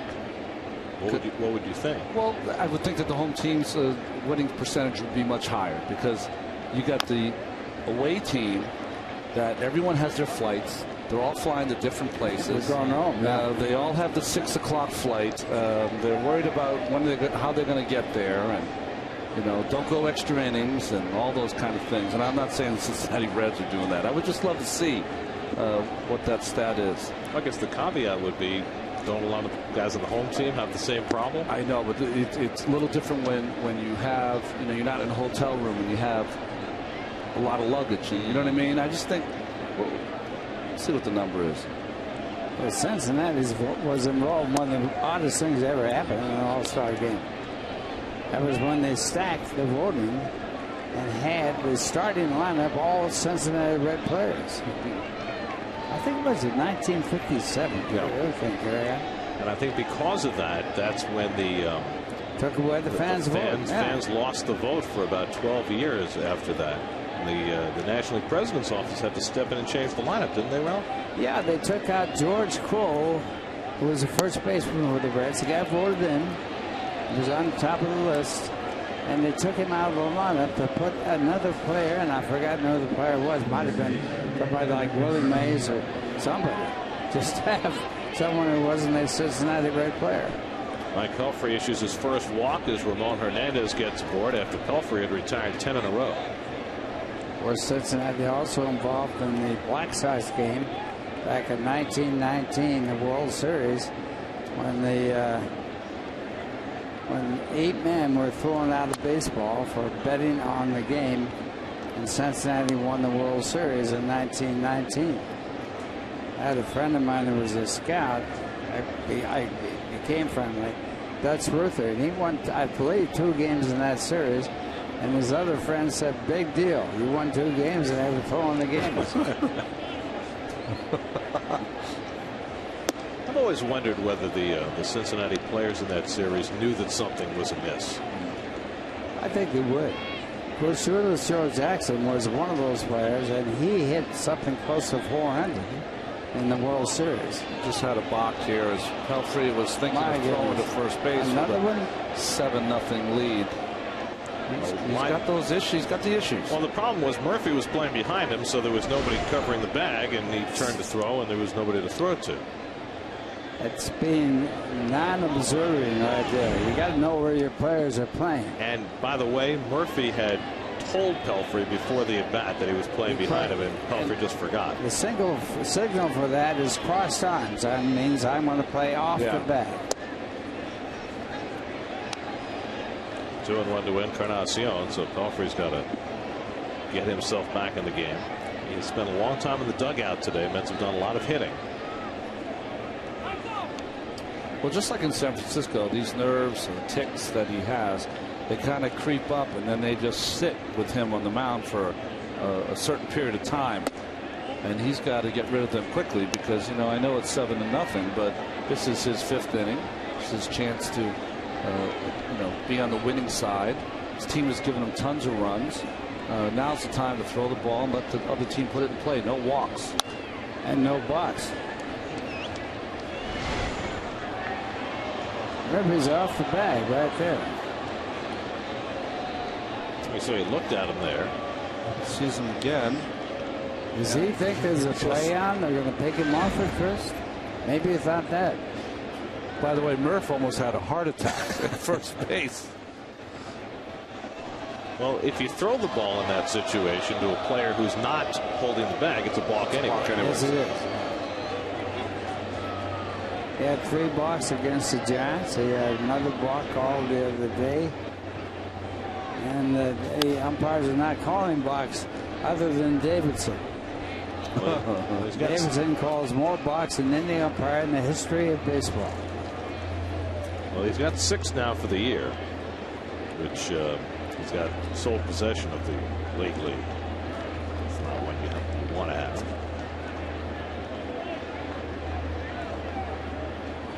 And he walks Encarnacion, so back-to-back walks for Pelfrey with a balk in between, working with a 7-0 lead. And David Wright, who is the official dresser downer of Mike Pelfrey, will come in and do exactly that. This is the disaster type inning. This is the 6th inning for Pelfrey, who has had problems in the 6th inning throughout this year.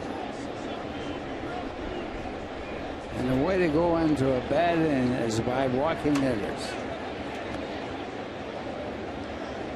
So now the number 8 hitter, Jerry Hairston, will come to bat. Hairston fouled out to first base his first time, so Pelfrey looking to gather himself here in the 5th inning after back-to-back walks.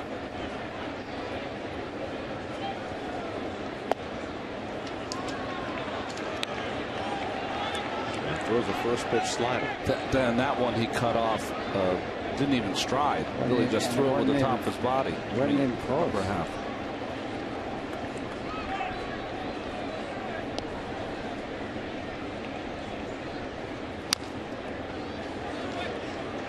Well, Well, even though they're really behind in this ball game, they score 7-0. Even after the first ball won, the batter swings at the ball. I mean, give him a chance if you're a Cincinnati-bred rooter. Let him block a walk. It's unbelievable, right? It Down is. I don't 7 guys. You can't hit a 7-run home run. 1-0. Obviously, the pitcher's a little uncomfortable. Well, obviously, he's messed up a little bit, you know, in his mind. Hairston lifts one to right, and Frank Kerr there to grab it for the first out. It's always fun watching runners when they know who a certain right fielder is. You know, it's the first time that I've ever watched Frank Kerr and thought about that, even though he played the Mets all these years, is that the ball goes up, guy in second base goes up. Okay, it's Frank Kerr. Don't even have to think of tagging out. I mean, it was Ramon Hernandez who might not have gone against an average right fielder, but nonetheless, your point is well taken. He wasn't even considering it. By the way, a point of reference, Pelfrey with 6 balks. The National League record for balks in a season is 11.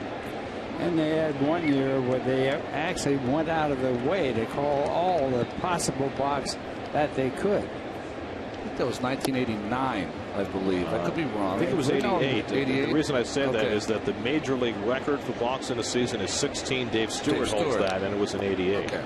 The National League record is 11. Steve Carlton, 1979. Adam Rosales batting for the first time. Came into play first base when Joey Votto was ejected, and he drives one toward right center field. Pagan won't reach this one, and it bounces up over the wall for a ground rule double. That might have saved Pelfrey a run. Means Encarnacion will have to go back to third, but Hernandez scores the first Cincinnati run of the day, and it's 7-1. So Rosales, who was just called up today and just put into the lineup when Votto was ejected, and he hits a double to drive in a run. Well, good hitting there by Rosales. When he first came up before he was sent back down again, he really made an impression. For you folks at home, he became a little famous on TV because of a 13-second home run trot. It's pretty quick. Real hustling kind of ball player. Fun to watch, Rosales. Well, it might be the record for home runs. That's a lot of speed going around in a home run. That's a lot. That's quick for an inside the park home run. Yeah, I would think the overall record on an inside the park home run might be much faster than that. Chris Dickerson is 0 for 2. Twice as grounded out to Murphy. The last time a terrific backhanded play by Murph to get him. The infield back, of course, the Mets with a 7-1 lead. Second and third and 1 out.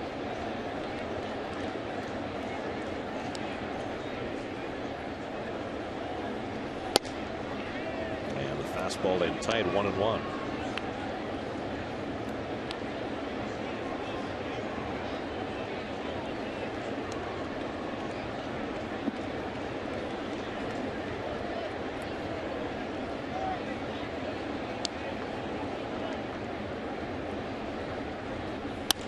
Hit toward the hole. Cora smothers it and has no play as a run comes in, and now it's 7-2. Cora saved a run by stopping the ball, but had no play anywhere. And on the infield hit by Dickerson, Encarnacion scores the second run of the inning. A nice play by Cora, of course. Just does about everything you'd want your shortstop to do. He knows that to stop a run from scoring, got to keep that ball in the infield, and he did. Gave his pitcher another chance to get a double play. So the 2 walks by Pelfrey to start the inning have both come in to score, and now Dan Worthen out for a conversation as Mike staggers here in the 5th inning.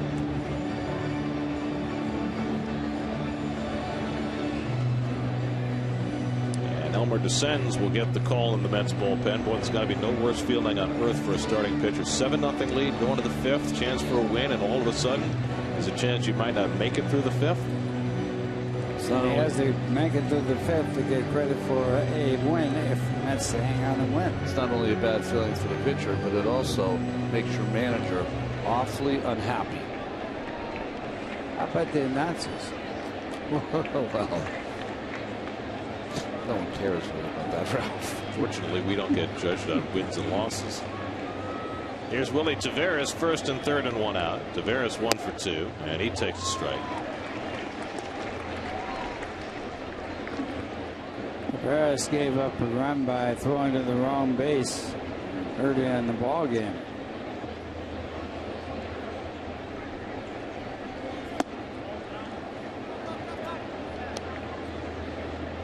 You make an interesting point there, Ralph. Is that people say, well, it's 7-2. What's the big deal? He gave an extra one. It's all those little things during the course of a game that, you know, if you look at it later in the game and you say to yourself, boy, you know, what just happened? You know, why are we down 4 or 5 runs? Well, it's a couple of runs you gave up in the middle of the game that shouldn't have been there. And it doesn't show up as an error. That's the thing about it. You know, when there's a rule in the rule book says you can't anticipate a double play. And so there's no error charge when the ball's thrown away after you get the first out. That play right there is a play that gives up a lot of runs if you don't make the double play when you should. Well, the fact of the matter is that the number of errors that a team commits is a very poor measurement of the way they play defense. That's true. And range is the big problem, too. And now they got a way they say they can figure out the range of every player that plays baseball. That might be a real bad thing for a lot of players. Well, they've been trying for years to develop defensive metrics that are actually useful, and they've gotten better at it. And probably read the same article I did, Ralph, about this computerized thing that they've got that they're installing in every stadium that will judge the speed and the height and the velocity with which a ball is struck and how much room a fielder has to go to get it, and really give you the best measurements they've ever had of defensive players' range. It always has been what a person thought was his range. Yeah.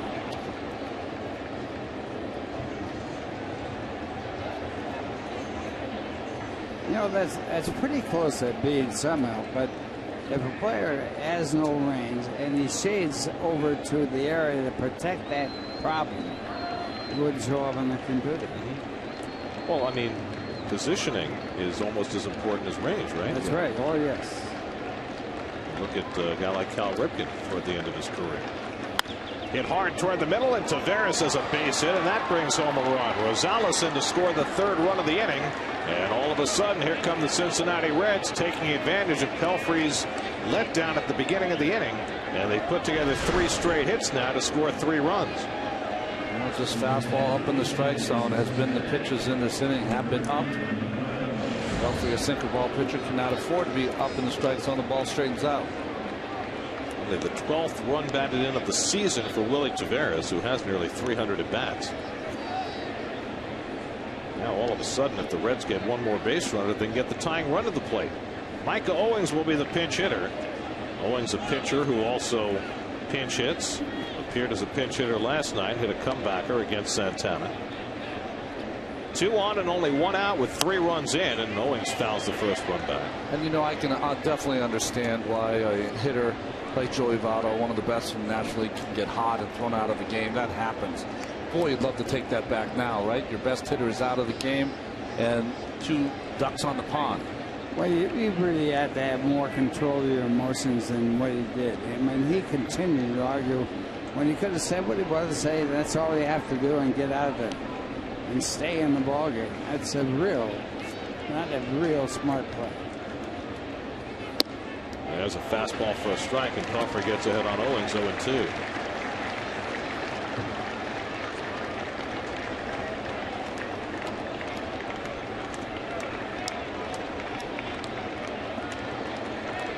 Micah Owings hitting at .250 on the year, 3 home runs.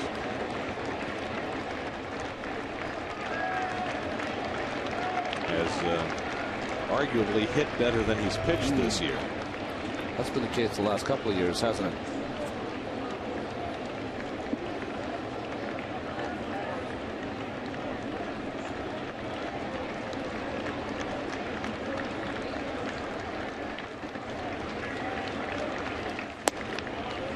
Just missed. 1-2. Our East statistician Dave Freed has run the numbers for the last 3 years for you. Last day before the All-Star break. Home team 29-16. Thank you, David. It's more than your good guess. Average home team advantage.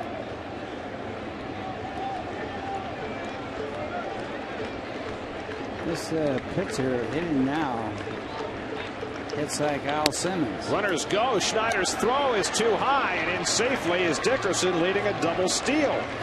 So Dickerson steals third, Tavares steals second, and now 2 in scoring position for Owings. And with only one route, that could be one out. That could be a real big play. That's a play in the infield back. Definitely going to give up 1 run, and they're playing back to keep any more from scoring after that. David Wright very late getting to the bag there. Here's the 2-2 to Owings. Swing and a miss. He struck him out. That helps on the double seal. So Pelfrey has his 3rd strikeout of the afternoon. Now there are 2 out of the inning. And Brandon Phillips, the Reds' best RBI man, coming to the plate. Phillips today 1 for 2. He's singled to right and fouled out to the catcher. I personally would yell out to Mike Pelfrey because of his problems in the stretch. I would say, listen, big guy, go from the windup. You got two out. Yes, you got to run around second. You like to keep it close, but very rarely does anyone throw out anyone at home anyway. Go from the windup. That way you eliminate any of those little feelings that he has from the stretch. Well, if you do the windup and don't stop it, you won't have the ball. But the thing is, he might even stop on a windup. Yeah, we were talking about that last night too. The difficulty in a pitcher stepping off in the windup with a runner at third, and how often they come close to balking. Dickerson at third, Tavares at second, both with great speed. And it's low and away to Phillips, 2-0. Well, everything had been going wonderfully for Pelfrey over the first 4 innings. That's got him a ton of runs. He had thrown just 54 pitches in 4 innings. But he's thrown 34 in this inning and given back 3 runs.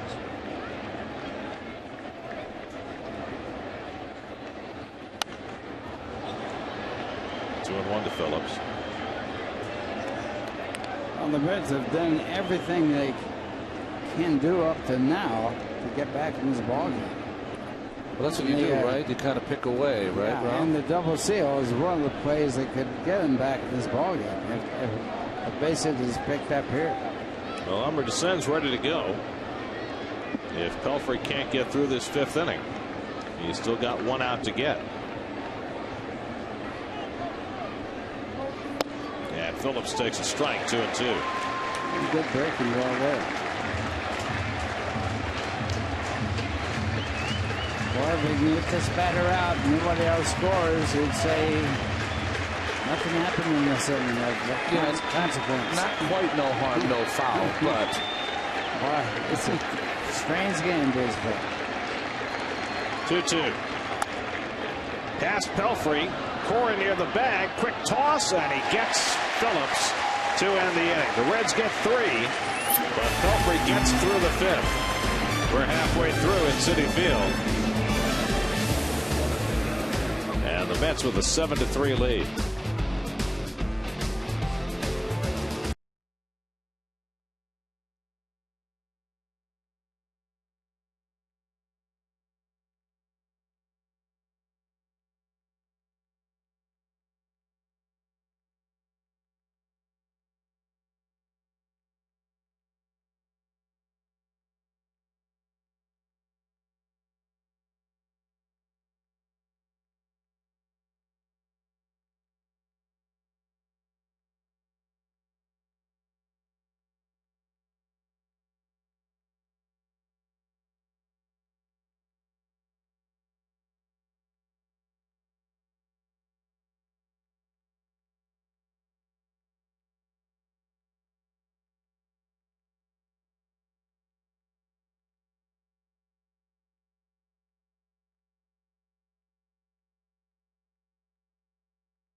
One of these seminal moments in Mets history.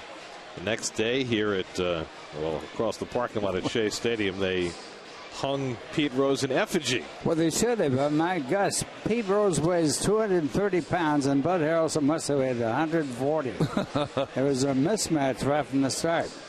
And Pete Rose picked him up and body slammed him down to the ground because he thought Harrelson tagged him too hard. By the way, it's not a mismatch if you know Buddy. Okay. He held his own. Well, you know what Buddy said?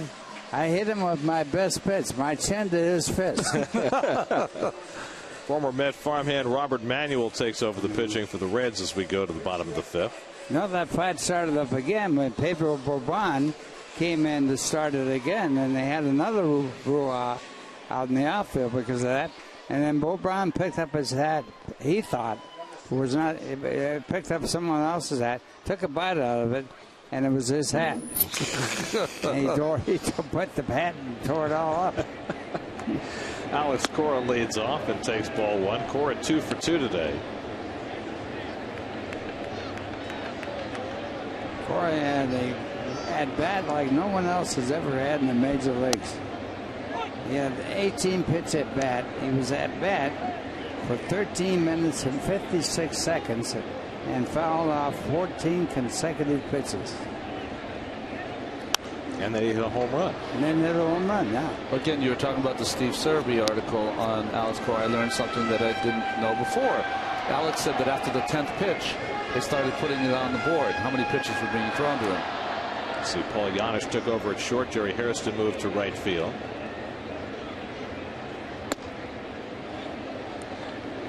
So Dickerson is out of the game. Not sure if something happened to him after he stole third.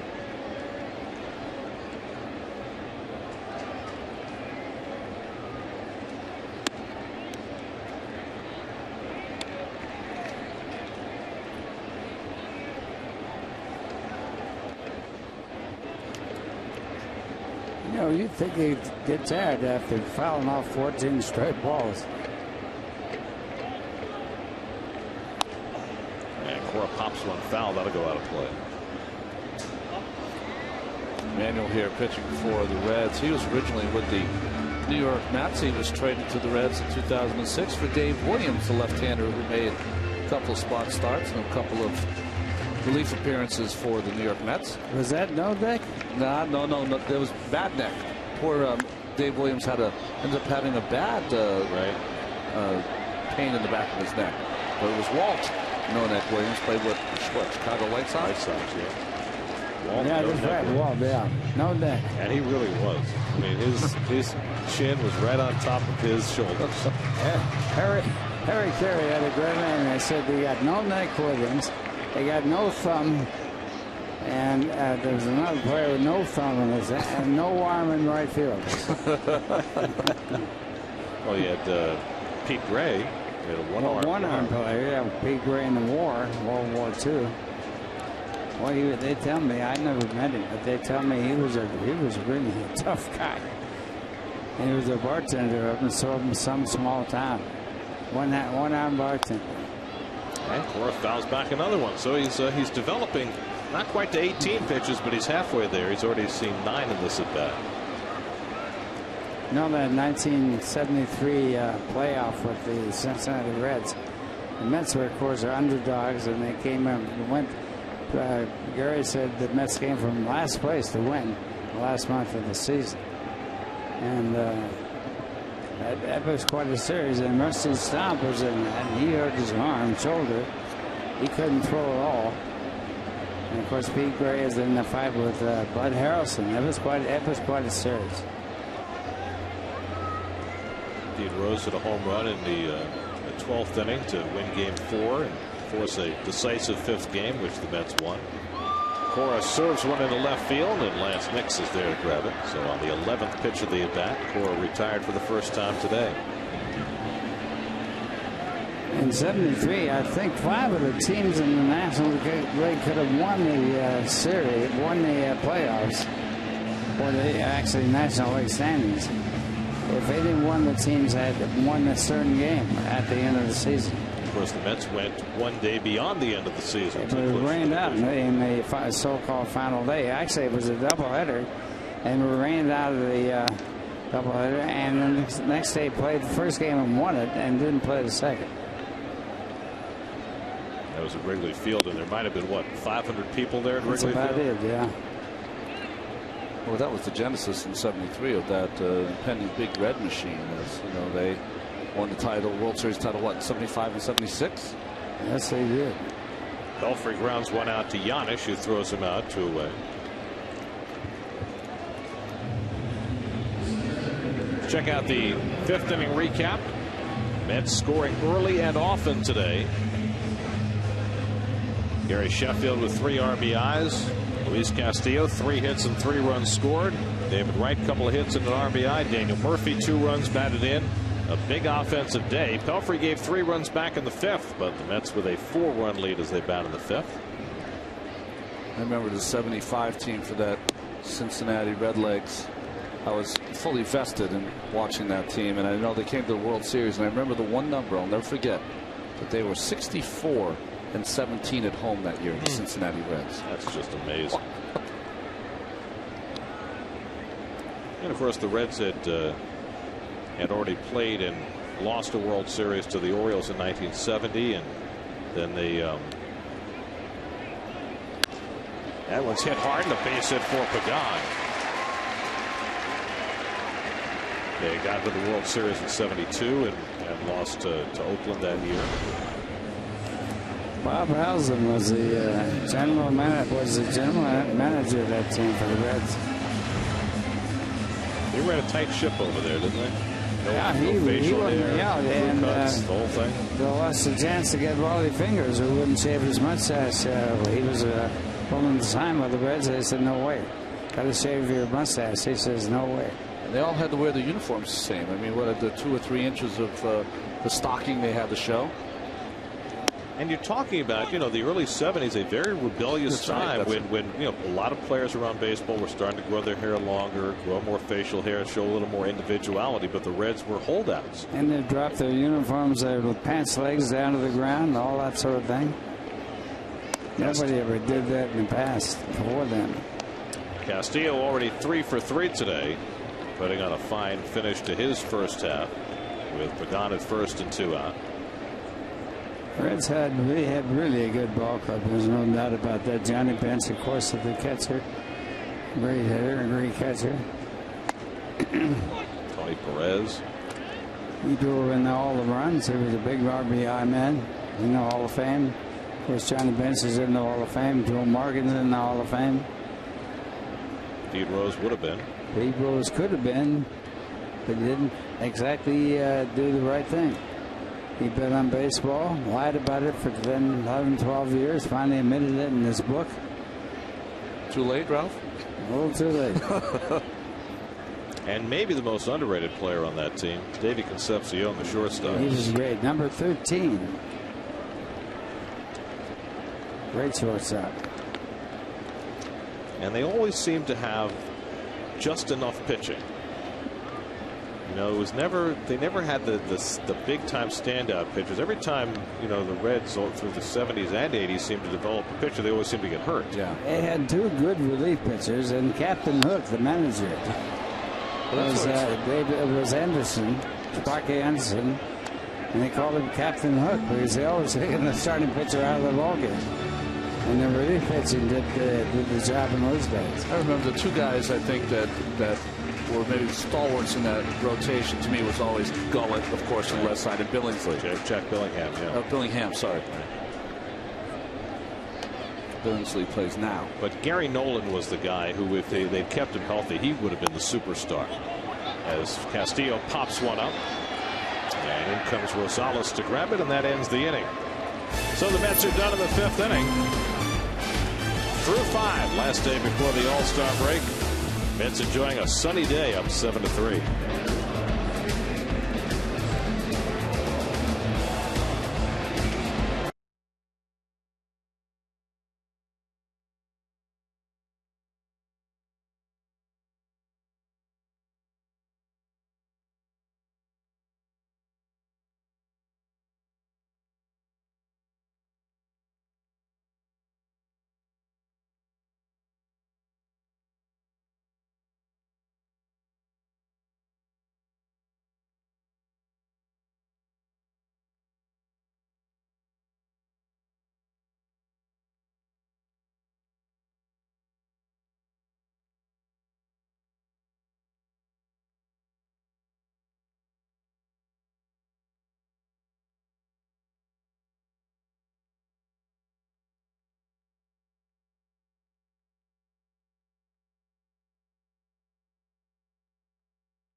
Fans on hand here at Citi Field, watching their Mets, enjoying a good afternoon. Here's your Mets upcoming schedule. Remember, all Mets games on SNY are available in HD, presented by IOTV. 3 days off after today's game, and then after the All-Star break, the Mets reconvene in Atlanta with Oliver Perez opening the second half against the Braves on Thursday night.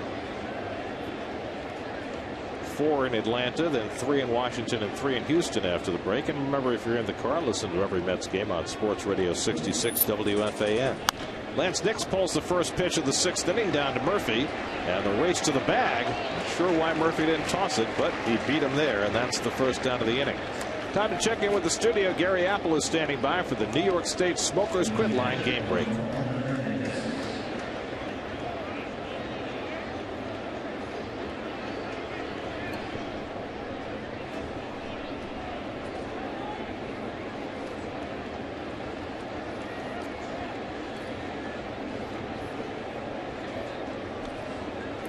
All right, Gary. And we'll keep our eye on that as the Mets trail the Phillies by 6.5 coming into play today. By the way, we mentioned Chris Dickerson leaving the game. Turned out lower back spasms knocked Dickerson out. So they've lost Votto to ejection, Dickerson to injury. They lost Bruce to the disabled list last night with a broken wrist. Kind of like the Mets. Ball 1 to Ramon Hernandez, who walked and scored in the 5th inning. Pelfrey walked the first 2 hitters in the 5th, and that cost him as the Reds played at 3. Gets ahead, gets even on Hernandez, 1-1.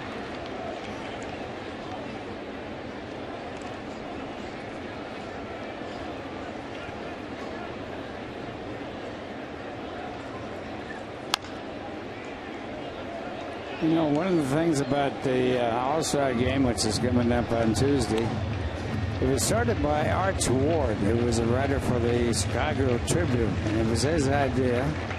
And the first game he started out with, and Carl Hubble struck out 5 consecutive Hall of Famers, including Babe Ruth, O'Gehrig, and all the way down the line, and he was a hero of that game. American League won the game.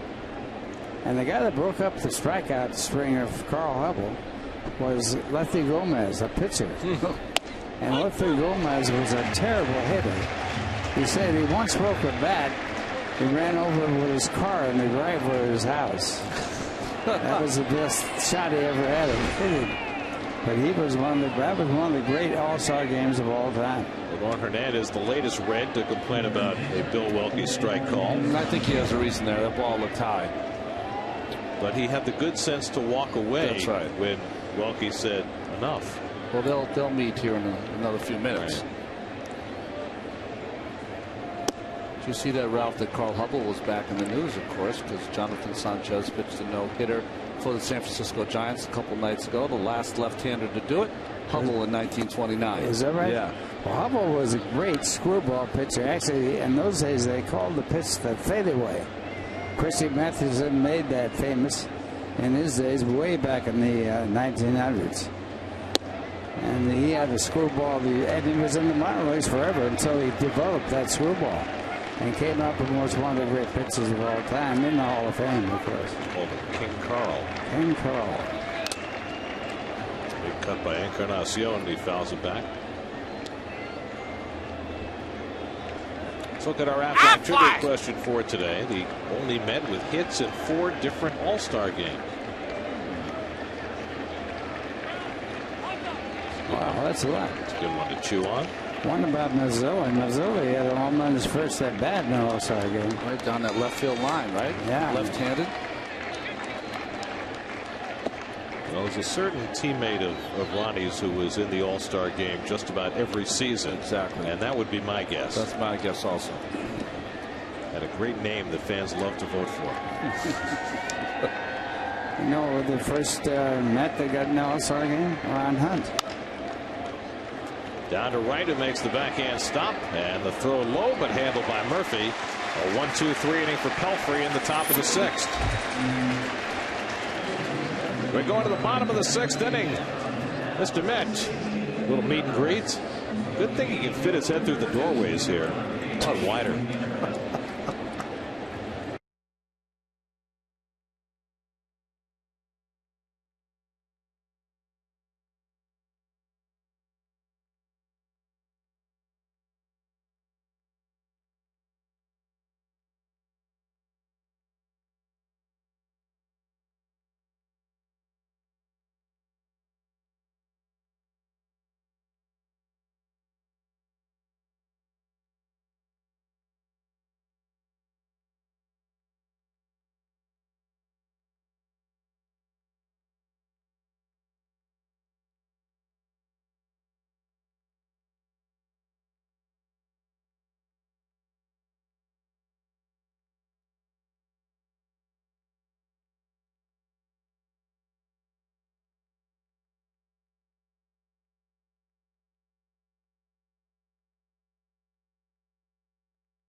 If you're traveling and you can't watch your Mets on SNY, you can always catch the game on your computer with MLB.tv. The ultimate baseball experience featuring 100 out-of-market games per week live on your computer, and catch those you missed on demand. For more details, visit Mets.com, where baseball is always on.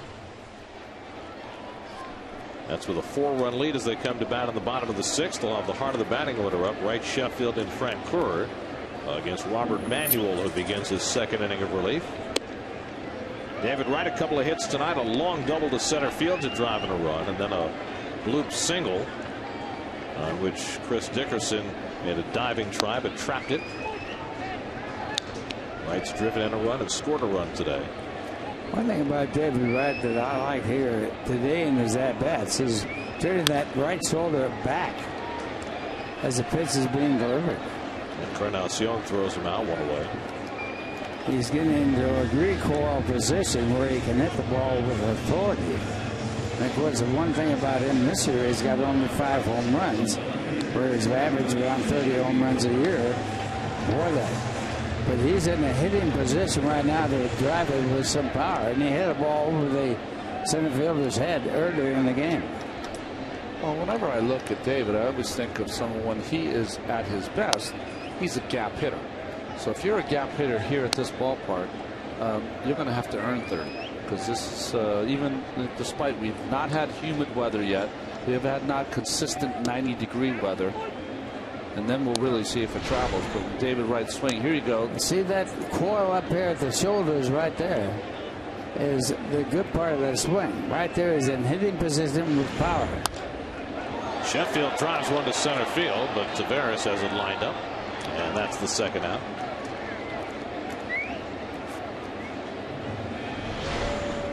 Right here, see that recoil right there, and he's look at that shoulder turn back and then come through, and that's a good swing right there.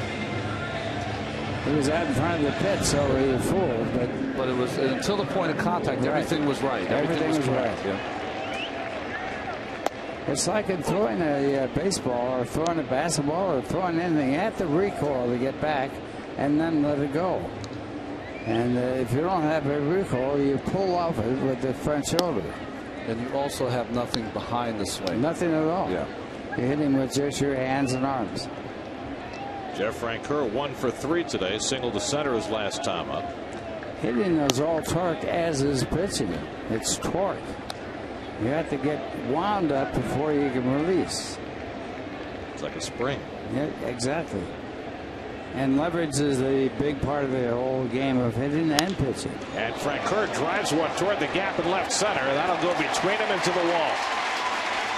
Francoeur with his first extra base hit as a Met, and his 2nd straight 2-hit game.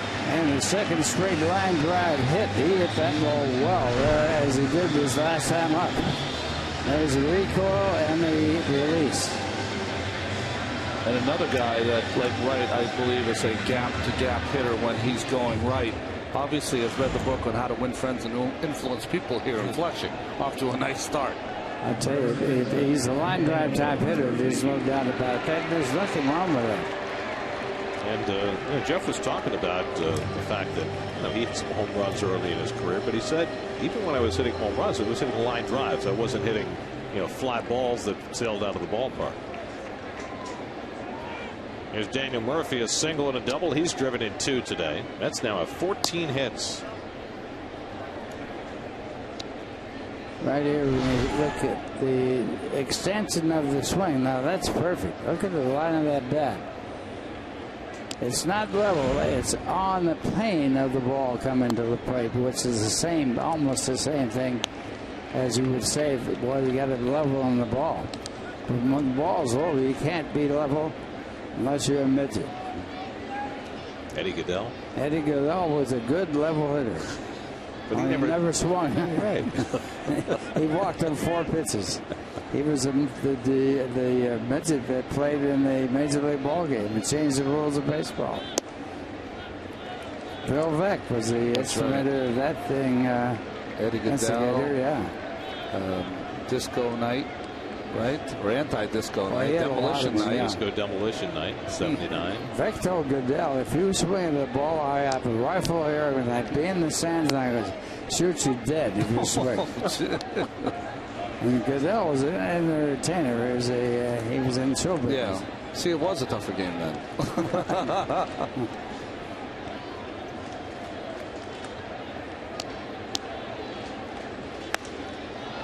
3-2 now to Murphy. Eddie Goodell wore the number 1/8. 1/8. Bill Veeck got the idea by reading a book written by James Thurber. I don't remember the title. But Veeck used to soak his peg leg in a bathtub every night for about 2 hours, and he would read when he was in there. It was extremely well read and very smart. Into shallow center. Taveras coming on. And Murphy retired, and so are the Mets in the bottom of the 6th. Well, we've had a great time with Ralph Kiner in the Ralph Kiner broadcast booth today. Ralph, thanks so much for stopping by. Very nice to be with you again. Look forward to the next time, and you too. Great seeing you, Ralph. Thank you very much. It's a great way to go to the All-Star break. Talking baseball with Ralph Kiner. We go to the 7th. Mets with a 7-3 lead.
Sunday afternoon in New York. Everybody in baseball will scatter their separate ways. Mets will send 4 folks to St. Louis to participate in the All-Star festivities, and everybody else gets a 3-day vacation. Ralph just said he went 6 strong, so he trusted us to clean up here. Now, wait a second. Pelfrey's out there. Okay, he's in charge. Mike at 103 pitches for the afternoon. Jerry Hairston will lead off for the Reds. Hairston is popped up and flied out. 0 for 2 today. Adam Rosales on deck, and then Paul Janisch in the top of the 7th.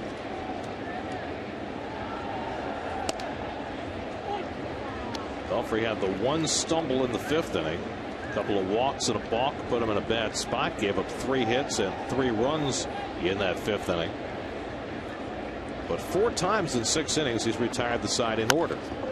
Slow grounder, and Wright is in to get it. And Murphy handles that low throw for the first out. 1 away. Nice play and nice choice by David. You have to come and get this baseball. Can't allow it to play you. Gets the throw off quickly. A nice play on the other end by Murph with the little scoop.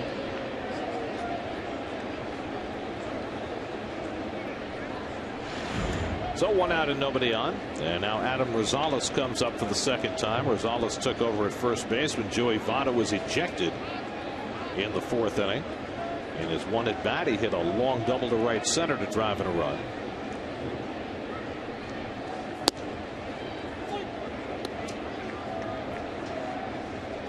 Boy, if you took a picture of Mr. Pelfrey in the 5th and then took a picture in all the other innings, you wouldn't think it was the same guy. Nice and relaxed. letting the ball go. And what accounts for that? Is that just lack of concentration? No, I think he's got some issues with not only having guys on base, and when he has that little problem with stepping off, but I also think that because of the history of his season this year, when he gets into the middle of the 5th and 6th innings, he has, that's a little stumbling block for him so far this year.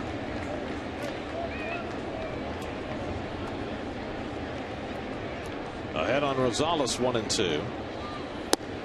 And he lays off. I guess you asked me what it counts for. What it counts for is that you have history of meeting a little roadblock at certain parts of games, and it gets in your head and you start thinking about it instead of staying in real time. And real time is strike one. How do I get this hitter out? Bouncing ball. Cora over to play it, and he throws out Rosales 2 away. Pelfrey's now retired 7 in a row. One of the dangers, Gary, of pitching is that if you ever guy running to the bench, you don't see that very often. Rosales, he is a hustler. If you go into a game and say, you know what, I really want to go 7 shutout innings, you never should think like that. The result has nothing to do with you out there. What you are, the result is in real time.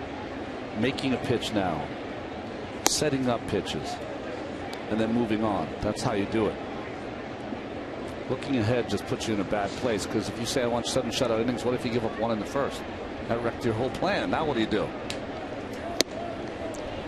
With the fastball by Paul Janisch, who's up for the first time today. Janisch took over at shortstop in the 5th inning, hitting at .234 on the year.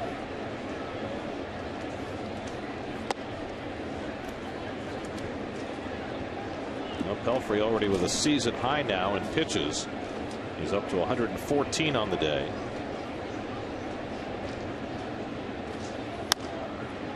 Lifted and foul ground. Murphy over for a look and gets there at the railing, and he made the catch. Terrific play by Daniel Murphy on a ball that did not have a lot of hang time. He really had to hustle. Got to the railing and got to the ball right at the same time. That's an outstanding play for Daniel Murphy. And hang time on the railing, too. Murphy making another highlight film.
You know, the kids have it a lot easier now. They do?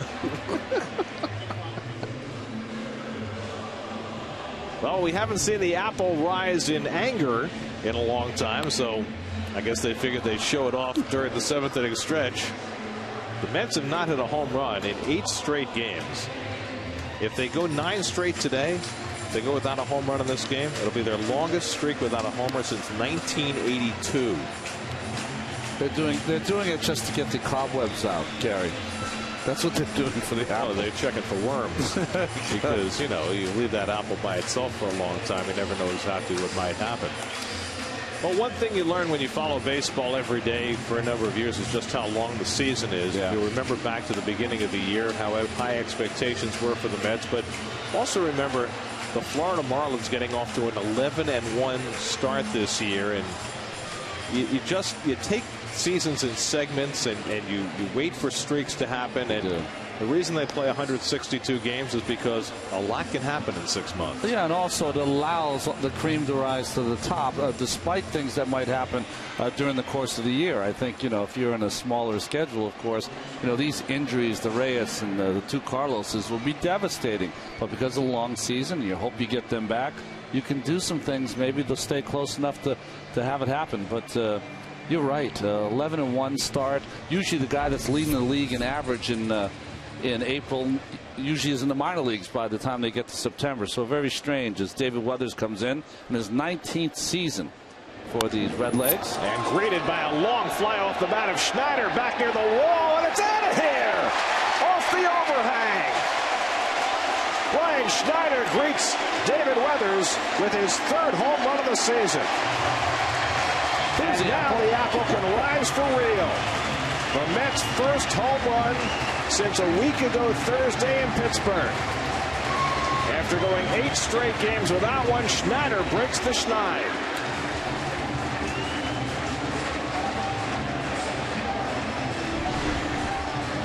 Wow, first pitch, sinker ball. Weathers gets that ball up in the strike zone. No doubt about it. And of course, the best well-placed sign in this ballpark. Well, the apple got a workout during the 7th inning stretch, and now it's tired. It needs a rest. Cora slaps one down to 3rd, and Encarnacion slings it over to 1st for the 1st out of the inning. Well, I'm going to argue that this is our biggest pitch differential all season long with the IOTV. Wanted that sinker down and away, and instead got that ball almost 12 to 14 inches up in the strike zone. So it gives the Mets a 5-run lead. Now Fernando Tatis will bat for Mike Pelfrey, whose work is done for the day. Pelfrey threw a season-high 114 pitches in his 7 innings of work and retired the side in order in 5 of the 7 innings. Got out of a little trouble in the 1st, had the 1 bad inning of the 5th, and Tatis hits one deep to left, back near the wall. That ball is out of here. Fernando Tatis with a pinch hit home run. Cue the apple.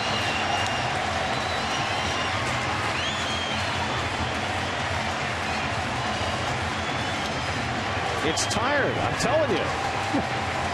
It got such a workout. The apple is exhausted. It will not rise. Tatis with his 4th of the year to make it 9-3. Well, another fastball up in the strike zone. The fans are booing here at Citi Field, by the way, because the apple failed to rise. It was a strike to Pagan. The Mets go 8 games without a home run, get 2 home runs in a 3-batter span, and that was too much for the apple to take. The apple apparently read the Elias notes, just not coming out of hibernation. I mean, really, the fans are imploring the apple to come out of hiding. They want a curtain call from the apple, and the apple is not complying. Elvis has left the building. We have just gotten a report from management. They say that it takes 45 seconds for the apple to recharge after it's come up and gone down again. And apparently not enough time had elapsed between Schneider and Tatis's home runs for the apple to re-rise. In there for a call strike 3, and Pagan down looking. So when they designed the apple, apparently they never accounted for the possibility of back-to-back home runs. Is it ready to go now? There's your overhead view. The fans here are chanting apple, apple. Somewhere in our studio, Gary's going crazy. Oh man, our first apple malfunction in the new ballpark. Well, I mean, there's a flip side to everything, right? We were just talking about the long season. I mean, the Mets hit 2 home runs in an inning for the first time in an eternity. And all's right with the world, right? 9-3 lead, but in a season where virtually every element of the Mets has gone on the disabled list at some point, the apple has joined the injury parade. It complies also.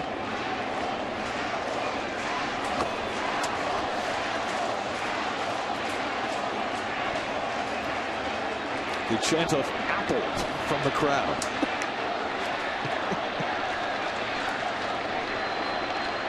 Castillo is 3 for 4 on the day.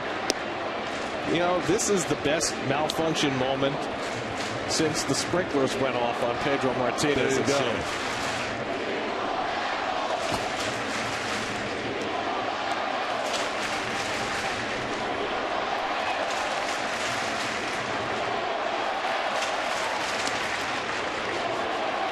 Castillo draws a walk.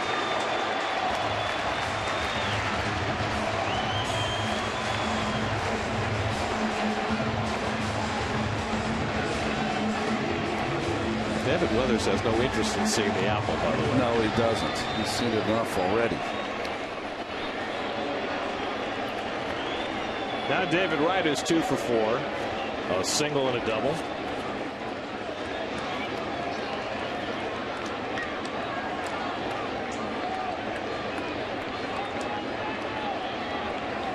Rosales plays behind Castillo. Mets now with a 6-run lead, and Wright takes a strike.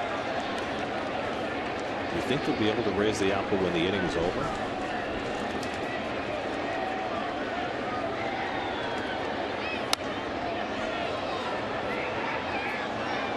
Well, what if David hits one and the apple goes up? Then Tatis is going to be sad. He's the only one that did not get affirmation of his home run.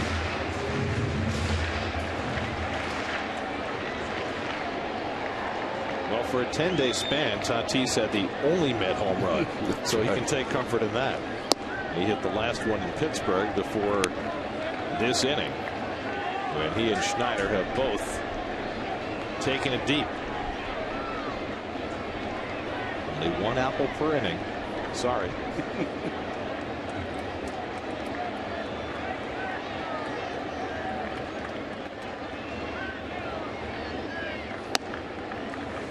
Two and two, not a right. Well, just think, all the fans here at Citi Field who came out today will be able to say to their grandchildren, I was there the day the apple didn't rise. Which just goes to show the old adage is still true. You never know what you're going to see when you go to the ballpark. That's right. Or what you not going to see. But it's interesting, the fans' reaction really tells me how ingrained as a Mets fan it is for the apple to come after a home run. And in fact, I'm sometimes going in my car, they have the old apple from Shea, and they have lots of people that go out there and take pictures with it. The force play ends the inning, and the apple rises. A little late, but an apple nonetheless. And a standing ovation for the apple, as there was for the Schneider home run and the Tatis home run. The apple wouldn't rise, but now it has. 9-3 New York.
Well, the quirks of Mike Pelfrey paying off in a fine outing today. 1 bad inning, 7 innings in all, 3 runs and 5 hits, and now he hands it off to Sean Green. What did he throw, 115 pitches today? Yeah. Good effort by Michael.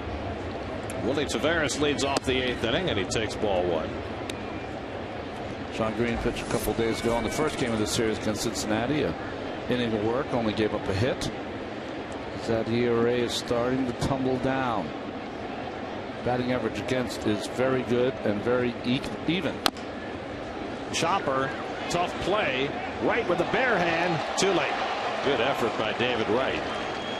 But Taveras, with his great speed, able to beat it out. Well, now the hardest working Apple will take center stage. That is Gary Apple. He's standing by for the New York State Smokers Quit Line game break.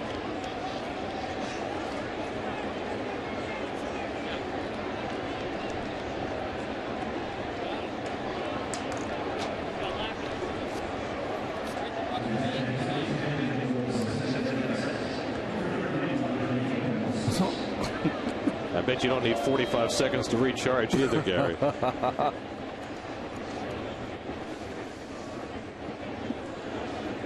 Johnny Gomes will come up to pinch hit for the Reds. Gomes started in left field last night and went 0 for 3. And he takes a fastball for a strike. The former Tampa Bay Ray having a fine year off the bench for Cincinnati.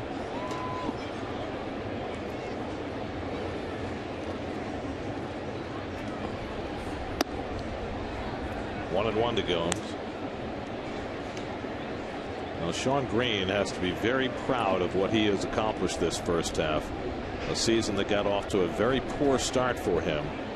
He reclaimed in a hurry, and he has been a huge asset for the Mets during the first half of his first year as a Met.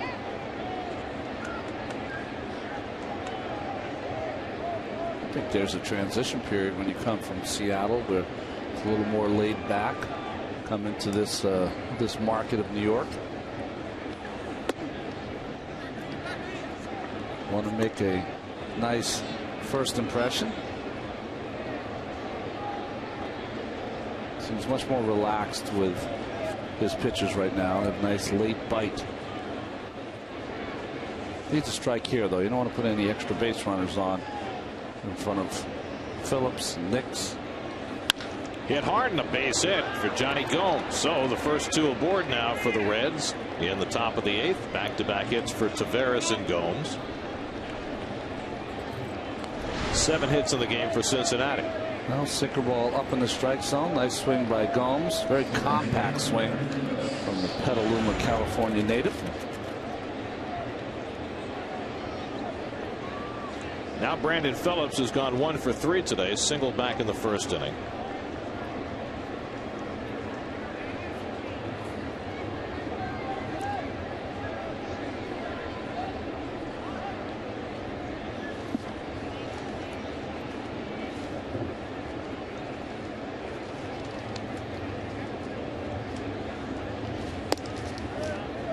Slider taken low for ball 1. Well, as we approach the All-Star break, there is not much question which team is the class of the National League. We just saw them in here. The Dodgers established themselves very early this year as the team to beat. Hit hard into left field. That's going to fall for a base hit. Taveras waved home. He'll score easily. It's an RBI single for Brandon Phillips, and it cuts the Met lead to 9-4. So 3 straight hits greeting Sean Green.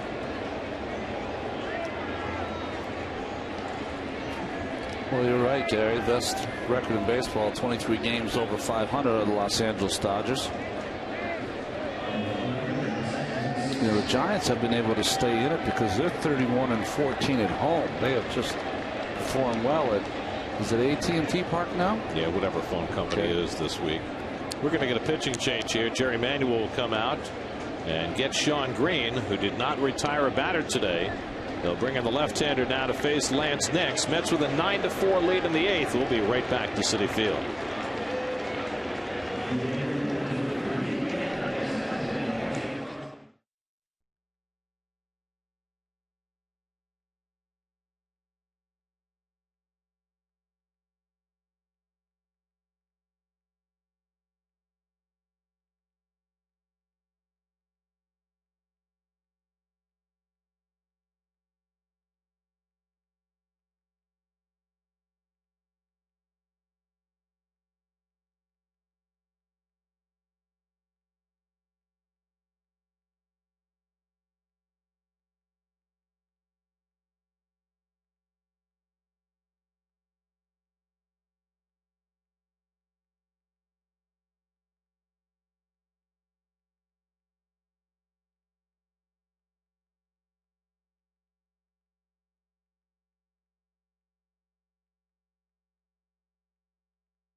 Pedro with some minor adjustments here before he will face Lance Nix.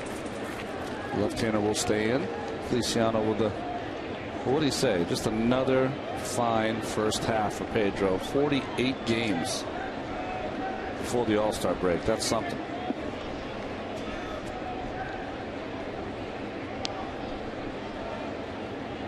On a pace to appear in 89 this year, which is actually a big improvement because at one point he was on a pace for over 100. Yes, he was Mike Marshall in his sights. Right.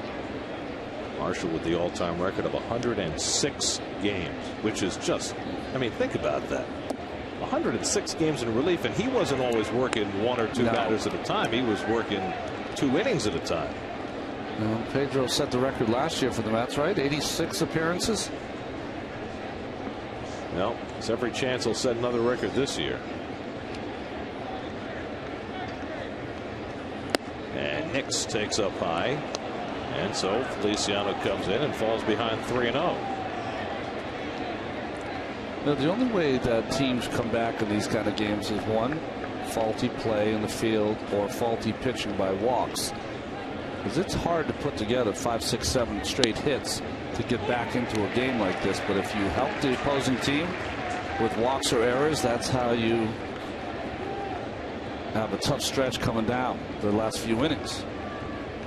See a ground ball here from Lance Nix. There's a fastball for a strike. By the way, the year Mike Marshall appeared in 106 games for the Dodgers, 1974, and won the Cy Young. In relief, he pitched 208 1/3 innings. Wow. 208 1/3 innings in relief. 3-2. Nix fouls it off. I mean, can you imagine? Now it's a big deal if a guy pitches 100 innings in relief. Yeah. The year before that, in 73, pitching for the Expos, Marshall was in 92 games and worked 179 innings in relief. So he was averaging 6 outs in an appearance. And doing it every day.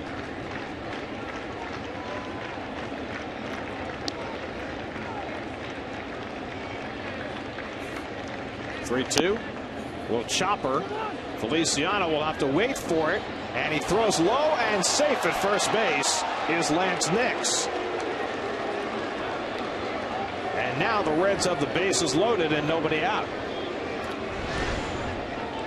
Well, that ball had a lot of backspin on it, and by the time Feliciano got to it, Nix hustling all the way, beats it out. See how he had to kind of wait for it to get to him as that ball checked up, and Tim Welke with the safe call at first base. Quite a play by Murphy to dig that ball out of the dirt in a very close play. But Nix gets credit for an infield hit. The only batter that Feliciano will face. And so this game getting a little dicey for the Mets. They've got a 5-run lead, but with the bases loaded and nobody out, they'll call on Bobby Parnell here in the 8th.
Parnell comes on to pitch.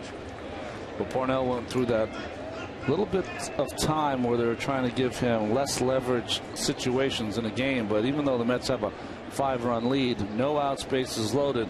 Difficult situation here for Parnell. Worked a 1-2-3 inning night before last. Comes in here with the bases loaded and nobody out to face Ramon Hernandez. And he throws the slider up high for ball 1. And we've seen Bobby do that more of late. Come in and throw that first pitch slider. It's almost automatic now that he is going to use all of his pitches as opposed to just the fastball, which he used earlier in the season. And Hernandez fouls it away. 1-1. 4 straight hits to start this inning. The chopper by Willie Taveras. A hard hit pinch single by Johnny Gomes. Brandon Phillips singled to drive in a run. And then Lance Nix with a slow ground ball that he was able to beat out for an infield hit. See what Parnell has done stranding runners this year. That number's pretty low because he's usually started innings.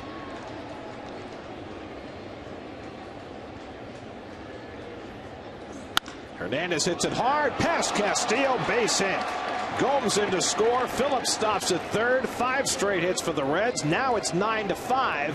And Cincinnati, which once trailed by 7 runs in this game, will get the tying run to the plate here in the 8th inning. Well, this ball hit awfully hard. Parnell and the Mets almost got lucky and had Castillo make an awesome play, but just out of his reach.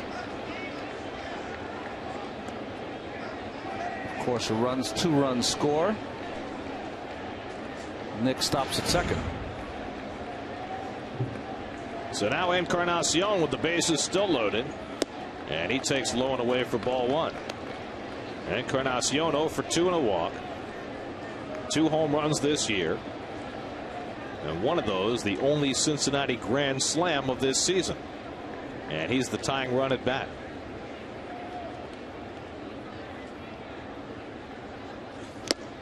Big cut at the fastball, and it's 1-1.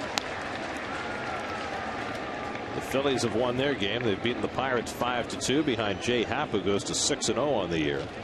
Pedro Feliz with the first inning grand slam, more than enough for the Phillies, who've now won 5 in a row going into the break.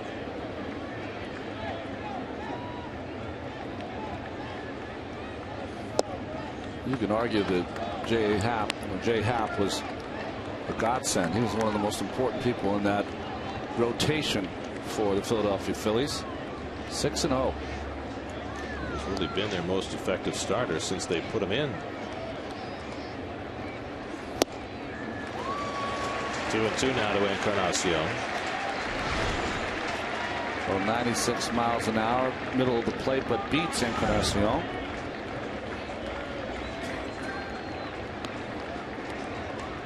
Two runs are home for the Reds here in the 8th. They've got Phillips at third, Nix at second, and Hernandez at first, and still nobody out.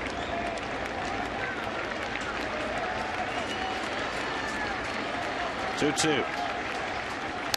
He struck him out. Just got a piece, excuse me. So Encarnacion barely able to keep the at bat alive.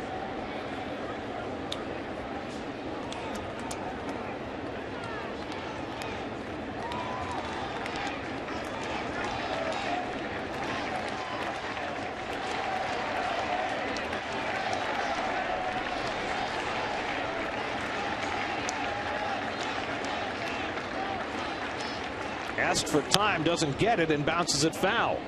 Encarnacion put his hand up to ask Bill Welke for time, didn't get it granted, but still was able to fight that ball off. Let's see, waiting a long time, asked for time, but you know, he did it the right way. He asked for time, he did not get it from Bill, but still was ready to hit. And so again, able to stay in the at bat. 2-2 from Parnell. Slider in there for a call, strike 3. And yet again a red goes at it with Bill Welke, who ran Joey Votto earlier in the game. Ramon Hernandez barked at him in the 6th, and now Encarnacion after being called out in the 8th. Well, like the fastball to Hernandez, I think what's happening for these Cincinnati Reds hitters, they feel that ball's up in the strike zone. But Welke, like Hernandez call when he punched him out, punches out Encarnacion. So that's the first out of the inning. The base is still loaded for Jerry Hairston, who's gone 0 for 3 today.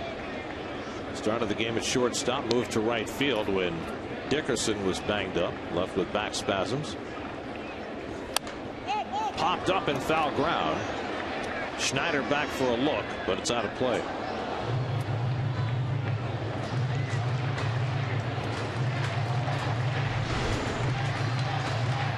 Well, it catches plenty of plate from that up top angle. I personally thought the pitch was up in the strike zone, but it was one of those little spinners that kind of just spins and stays right there. But that pitch usually not called a strike.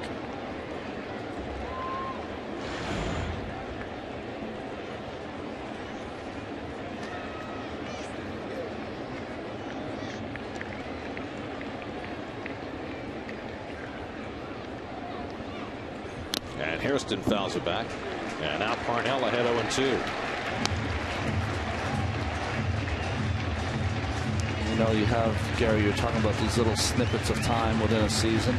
This is really a nice, important outing here for Parnell right before it goes to the break, right? He's had a kind of way up season and came down a little bit, but this is a nice little outing if he's able to be successful here to take this into the break.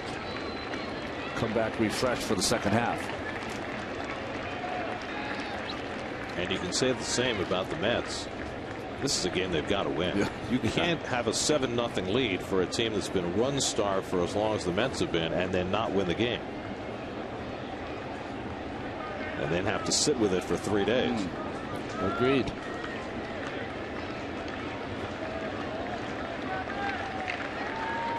Oh, 2 to Hairston. Check swing foul.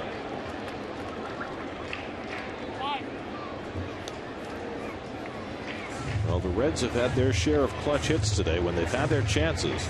They've gone 6 for 11 with runners in scoring position.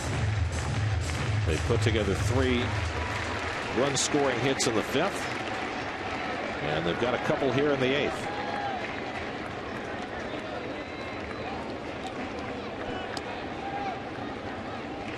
Again, the 0-2.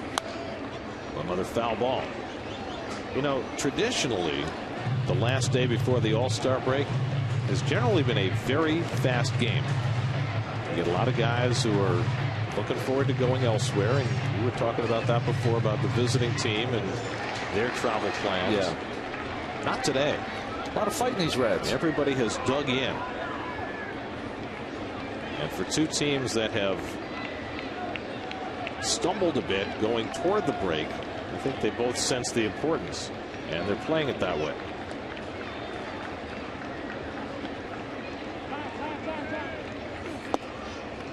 One and 2 now to Hairston. Adam Rosales, the number 9 hitter, is waiting on deck, and he's already had an impact on the game after coming in late.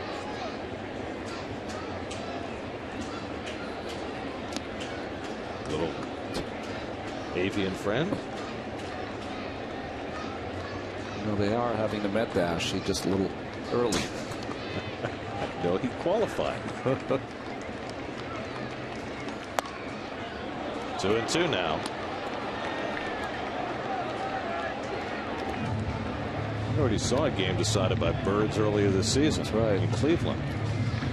Of course, that was a lot more than just one pigeon. Cleveland against Kansas City, and ball eluded Coco Crisp in center field. Off the bird, winning run scored. 2-2 to Hairston. Ties him up, and he fouled it off. A long turn at bat for Hairston. Well, it's supposed to be a slider, kind of just stays on the inside part. Hairston, a little bit like the Mets' Alex Cora. Fights you tooth and nail for an at-bat. Similar career to Cora's. Longtime utility guy. Now 33 years old, getting a chance to play every day because of an injury. Now the 2-2. Fouled again. Well, 8 pitches into this at bat, and Hairston's still battling.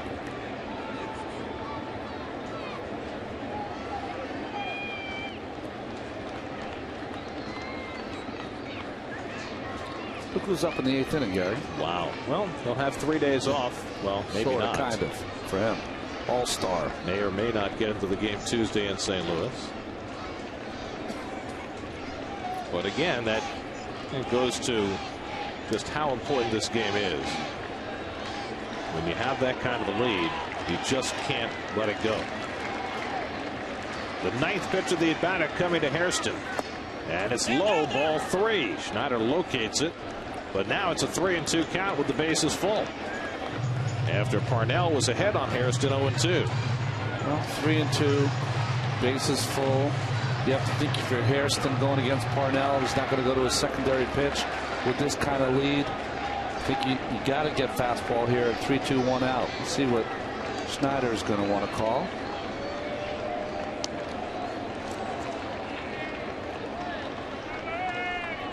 And Hairston pops one foul back in our direction. That's the closest one so far this year, because it's going to be almost impossible to get one here in the booth.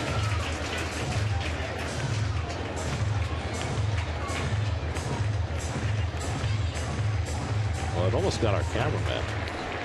Landed a couple of rows in front. By the way, there are now 2 birds on the infield. Told you, Met Dash. They're early, Gary. They're flocking.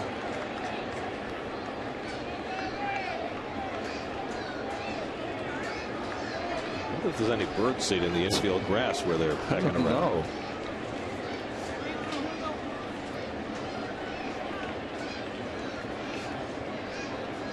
The 11th pitch of the at-bat to Jerry Hairston with the bases loaded. And he grounds one to third. Wright's got it. Gets the out at second. Castillo to first, not in time. A run comes home. And that makes it 9-6. Wright took his time to be sure of getting one, but that might have cost him a chance for 2. As Phillips scores, and now it's a 3-1 Med lead. Well, comes in, gets that short hop. And Castillo, you can't get rid of it any quicker than that. Short hop by Wright. Kind of gathers himself and doesn't throw on the run.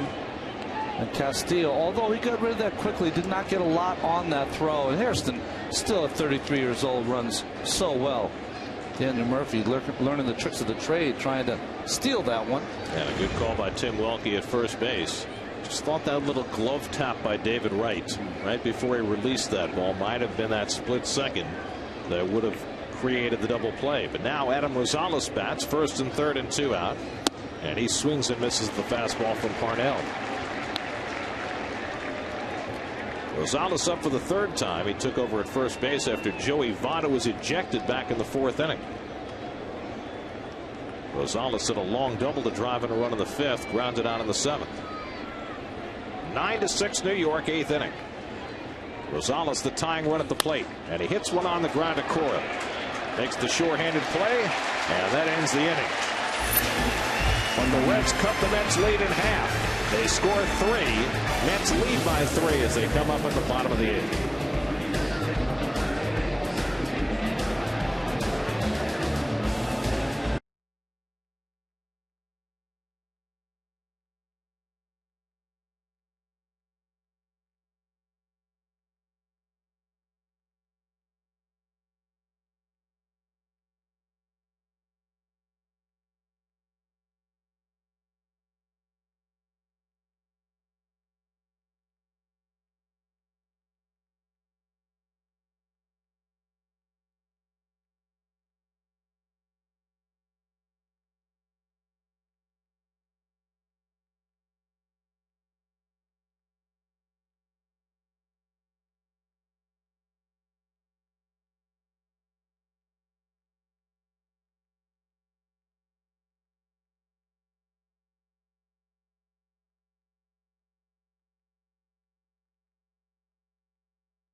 it is, Mr. Strawberry. That's right.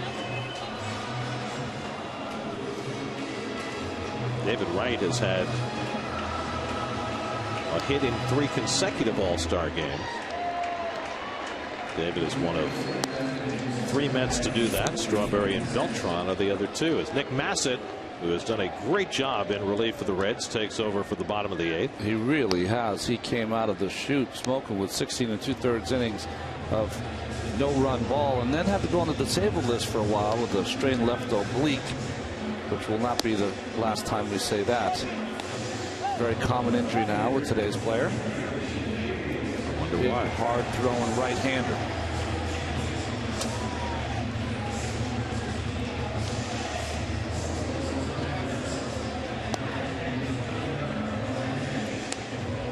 Gary Sheffield's had a nice day today, hasn't he?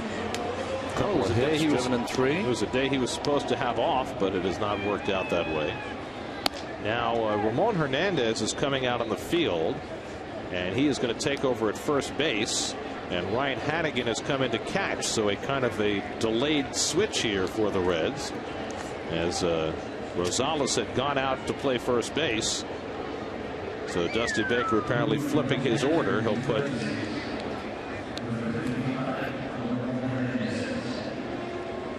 with Hernandez at first. The pitcher will go back in the 9 hole because Rosales in the 9 hole made the last out, and that means that Hannigan goes where the pitcher had been, which is batting third.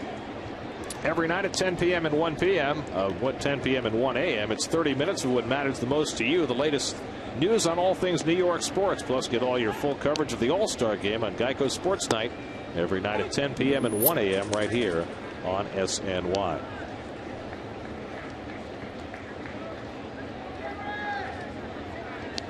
Sheffield with a couple of hits and 3 RBIs today. Up for the 5th time, and he drives another one to center field, but Taveras is there to pick it off for the out. Boy, Sheffield's hit the ball hard all day long. And I think you made the great point, Gary, that he's feeling healthy. When you feel healthy, especially a guy like Sheffield who uses his legs to drive the baseball, you're going to see swings like that. That's not something I've never seen before, by the way. Hernandez, when he came into the game, took his catcher's equipment off, going into first base to replace Rosales.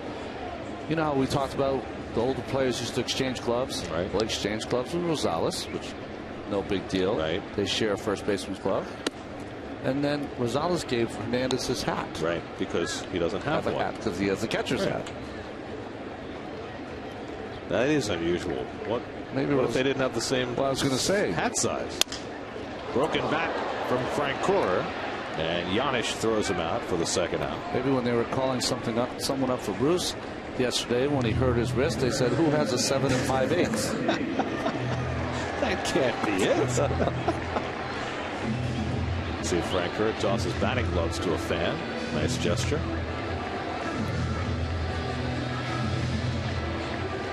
Remember when you were a kid and you had to make your batting gloves last for 2 years? It's different being a big leaguer. That's right. Well, I think I told you the story before. I got to the point, I heard Keith talking about it one night. Now I'm going to start this story with 2 outs, of course, which is so wrong. But I used to wear a pair of spikes per start. 3. That's great. We should all be so lucky. Hernandez with the glove and the hat makes the play, and we go to the 9th. 9-6 Mets.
Firestone, by Citi, by Toyota, and by AT&T. Your world delivered. Frankie Rodriguez on to try to earn the save in a 9-6 game as we go to the ninth. Well, he's trying to earn his 23rd save, and the Mets, if they win today, will have 42 wins, so 23 out of 42. That's quite a percentage for Mr. Rodriguez. Jeremy Reed has come in to play left field to give the Mets defense for the ninth inning, as the Reds present the top of their batting order. Paul Janisch, Willie Tavares, and Ryan Hanigan, the three scheduled hitters in the top of the ninth. Janisch up for the second time, and he takes ball one. Dusty Baker has used his entire bench now.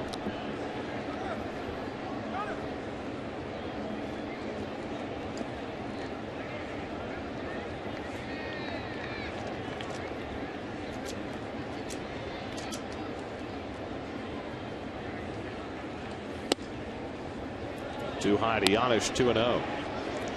Frankie Rodriguez, along with David Wright and Johan Santana, will all be heading to St. Louis after the game. Get ready for the All-Star game on Tuesday night.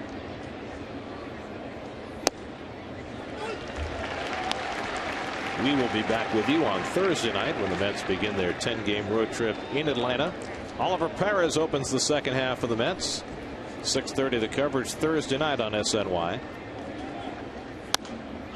Janisch pops one up foul. That'll go out of play. I think the next night on Friday they're going to be honoring Greg Maddux. Right, retiring his number. That'd be a nice thing to see. Did the Cubs already retire his number? I think they did, yeah. Along with Ferguson Jenkins, because they both were 31. 31. That's a rarity, guys. That is number retired by two teams.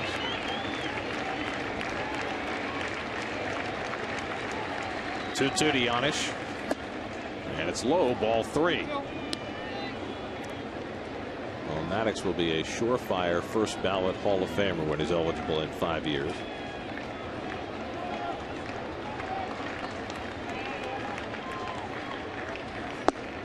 And there's ball four, and Janisch is aboard. And if he doesn't throw another pitch, which it looks like he probably won't, Tom Glavine will be eligible the same year. Now, with Maddux and Glavine both eligible at the same time, will Tommy go in on the first ballot, or will he have to wait a year? Because to me, I mean, you know, they're both in the stratosphere, but Maddux is above. Right. And you know, it's interesting. If Glavine didn't go in, I was going to wonder if Maddux would ever rival the Seaver percentage, because Seaver's what, 95 and something? Over 98. 98, yeah. So highest of all time. Willie Tavares taking all the way, and it's ball one. Because he would have been a legit guy that you said, you know, maybe he will get those kind of votes, because not only was an amazing pitcher, but also, you know, did it through an era where hitting was the most important. And you know, we've talked a lot about whether anybody would reach 300 wins again. Well, nobody's reaching 350. Yeah, no. And you know, Maddux was able to get over that hurdle. Frankie Rodriguez struggling with his control, and this has been a point of emphasis for K-Rod of late. Behind on Tavares, 2-0, taking all the way, and it's a call strike. 2-1. K-Rod trying to latch it down for Mike Pelfrey, who went the first 7 innings today. A game in which the Mets at one point had a 7-0 lead, but have had to tiptoe over the last couple of innings. If Tavares can get aboard, the Reds would get the tying run to bat in the ninth. But he pops it up. Murphy and Wright, and Murphy takes charge. One away.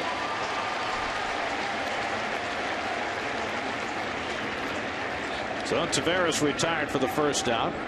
1 out and 1 on. And now the Cincinnati catcher Ryan Hanigan will come up for the first time. Hanigan came on to catch in the bottom of the 8th when Hernandez moved to first base. Hanigan having a tremendous rookie season, and what that enabled the Reds to do was to move Ramon Hernandez to first base when Joey Votto was on the disabled list, and Hanigan did a great job filling in. And a great success story like you talked about the other night. Undrafted. a backup in college at Division II school,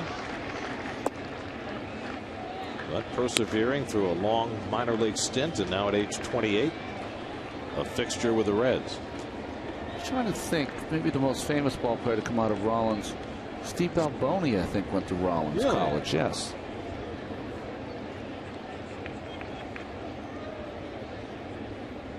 One and 0 to Hannigan, and he pops one up. Long run for Castillo into foul ground. He can't get there. So Hannigan gets a life. A lot of hang time on that ball, but nobody could reach it. Well, Murphy had a long way to go, and that's a difficult play over his head. And Castillo had a long way to go, trying to check the stands and also check the ball at the same time, and just ran out of room. The first game here at Citi Field, there was the ball hit to a similar spot, and we realized very quickly that low wall there is going to be a big problem for a second baseman. Yeah, and he banged, it was Louis who banged his knees right into that wall.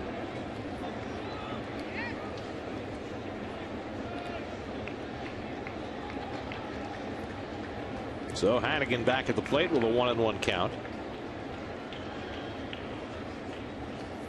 And he drives one to left field. Reed going back. It's over his head. Right to the base of the wall. Yanish to third. Hannigan taking no chances, stops at first base. And now the Reds will get the tying run to the plate in the 9th inning. So Hannigan in his first at bat cracks one beyond the reach of Jeremy Reed. Just watching him hit in this series, he had a double to right center. Now this hard hit ball to left, and he probably could have had a double. Yanish, of course, being careful, and then he proceeds to third, and Hannigan did what he was supposed to do. Is that you can't go to second there and get thrown out. Well, his run means nothing. Exactly. Only the guy behind him is important, and that is Brandon Phillips. And you're giving one of your best hitters a shot to tie the game up. So the Reds now have 11 hits, and just as they did in the 8th inning, the Reds get the tying run to the plate. And Phillips, who has 14 home runs this year, steps in, 2 for 4 on the day.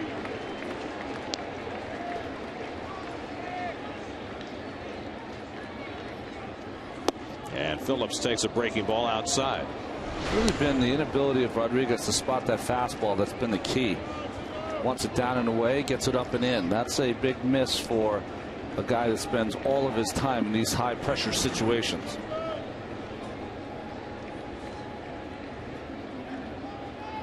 One and 0 to Phillips, and a swing and a miss at the changeup. 1-1. Well, that is a pitch that he has not lost. He might have lost a little bit of slider, lost a little bit of location with his fastball, but his changeup has been consistently good all season long.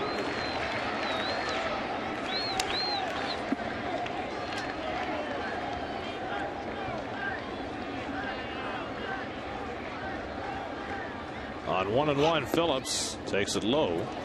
2-1. You got a left-hand hitter on deck in Lance Nix.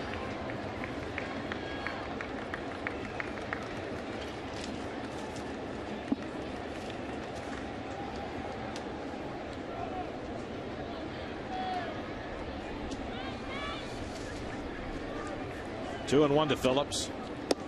And the curveball in for a strike. And he gets even 2-2. Nix, who spent a lot of time in the American League with the Texas Rangers, does not have a hit against Rodriguez, but has faced him 4 times. That always helps a hitter. And for Frankie, who's given up a couple of home runs recently, Nix hit a long bomb in the game here on Friday night. Fastball away. He's going to try to surprise Phillips. 2-2. Fouled away. 94 from Frankie. The Reds were down 7-0 in this game. They scored 3 in the 5th off Pelfrey, 3 in the 8th charged to Sean Green. And now K-Rod trying to hold him off in the 9th. Yanish at third and Hannigan at first with 1 out.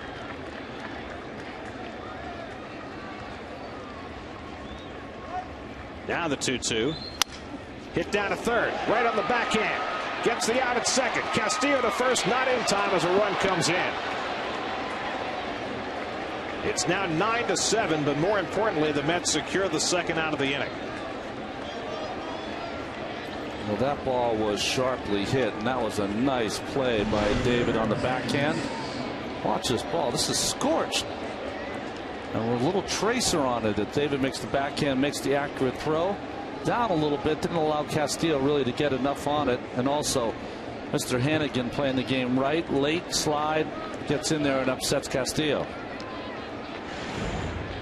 So now the Reds are down to their final out with the tying run at bat in a 9-7 game. Lance Nix, who is 1 for 3, had an infield hit against Feliciano his last time up in the 8th.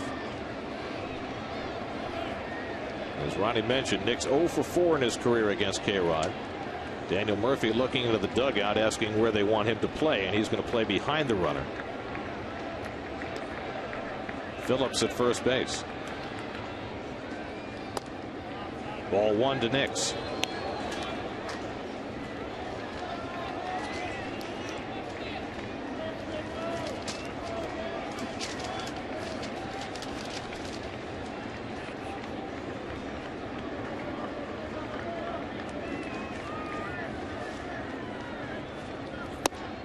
And it's low, 2-0. If Nix keeps it going, Ramon Hernandez would be next.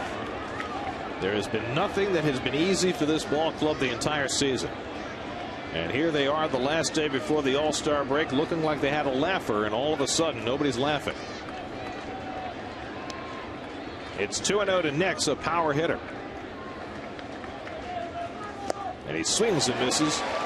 2-1. Interesting choice there by Rodriguez. 2-0 count, goes with the changeup in the dirt. And that was one of those where Nix was just swinging no matter where the ball was, just trying to put a power swing on it.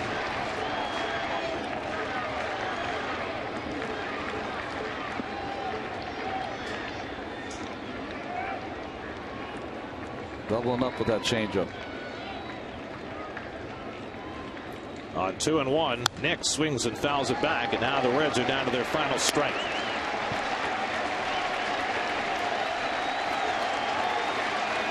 K-Rod trying to save it for Pelfrey. A crowd of better than 40,000 trying to urge him on.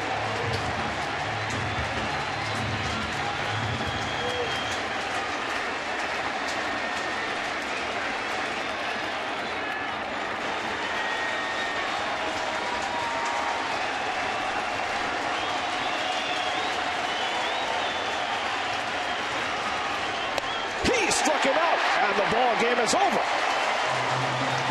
Francisco Rodriguez staggers through the ninth and puts the finishing touches on a 9-7 Met win. The Mets scored early and often against Aaron Harang, Gary Sheffield, Daniel Murphy, Luis Castillo, Alex Cora, all with big days. Homers for Schneider and Tatis that proved to be the difference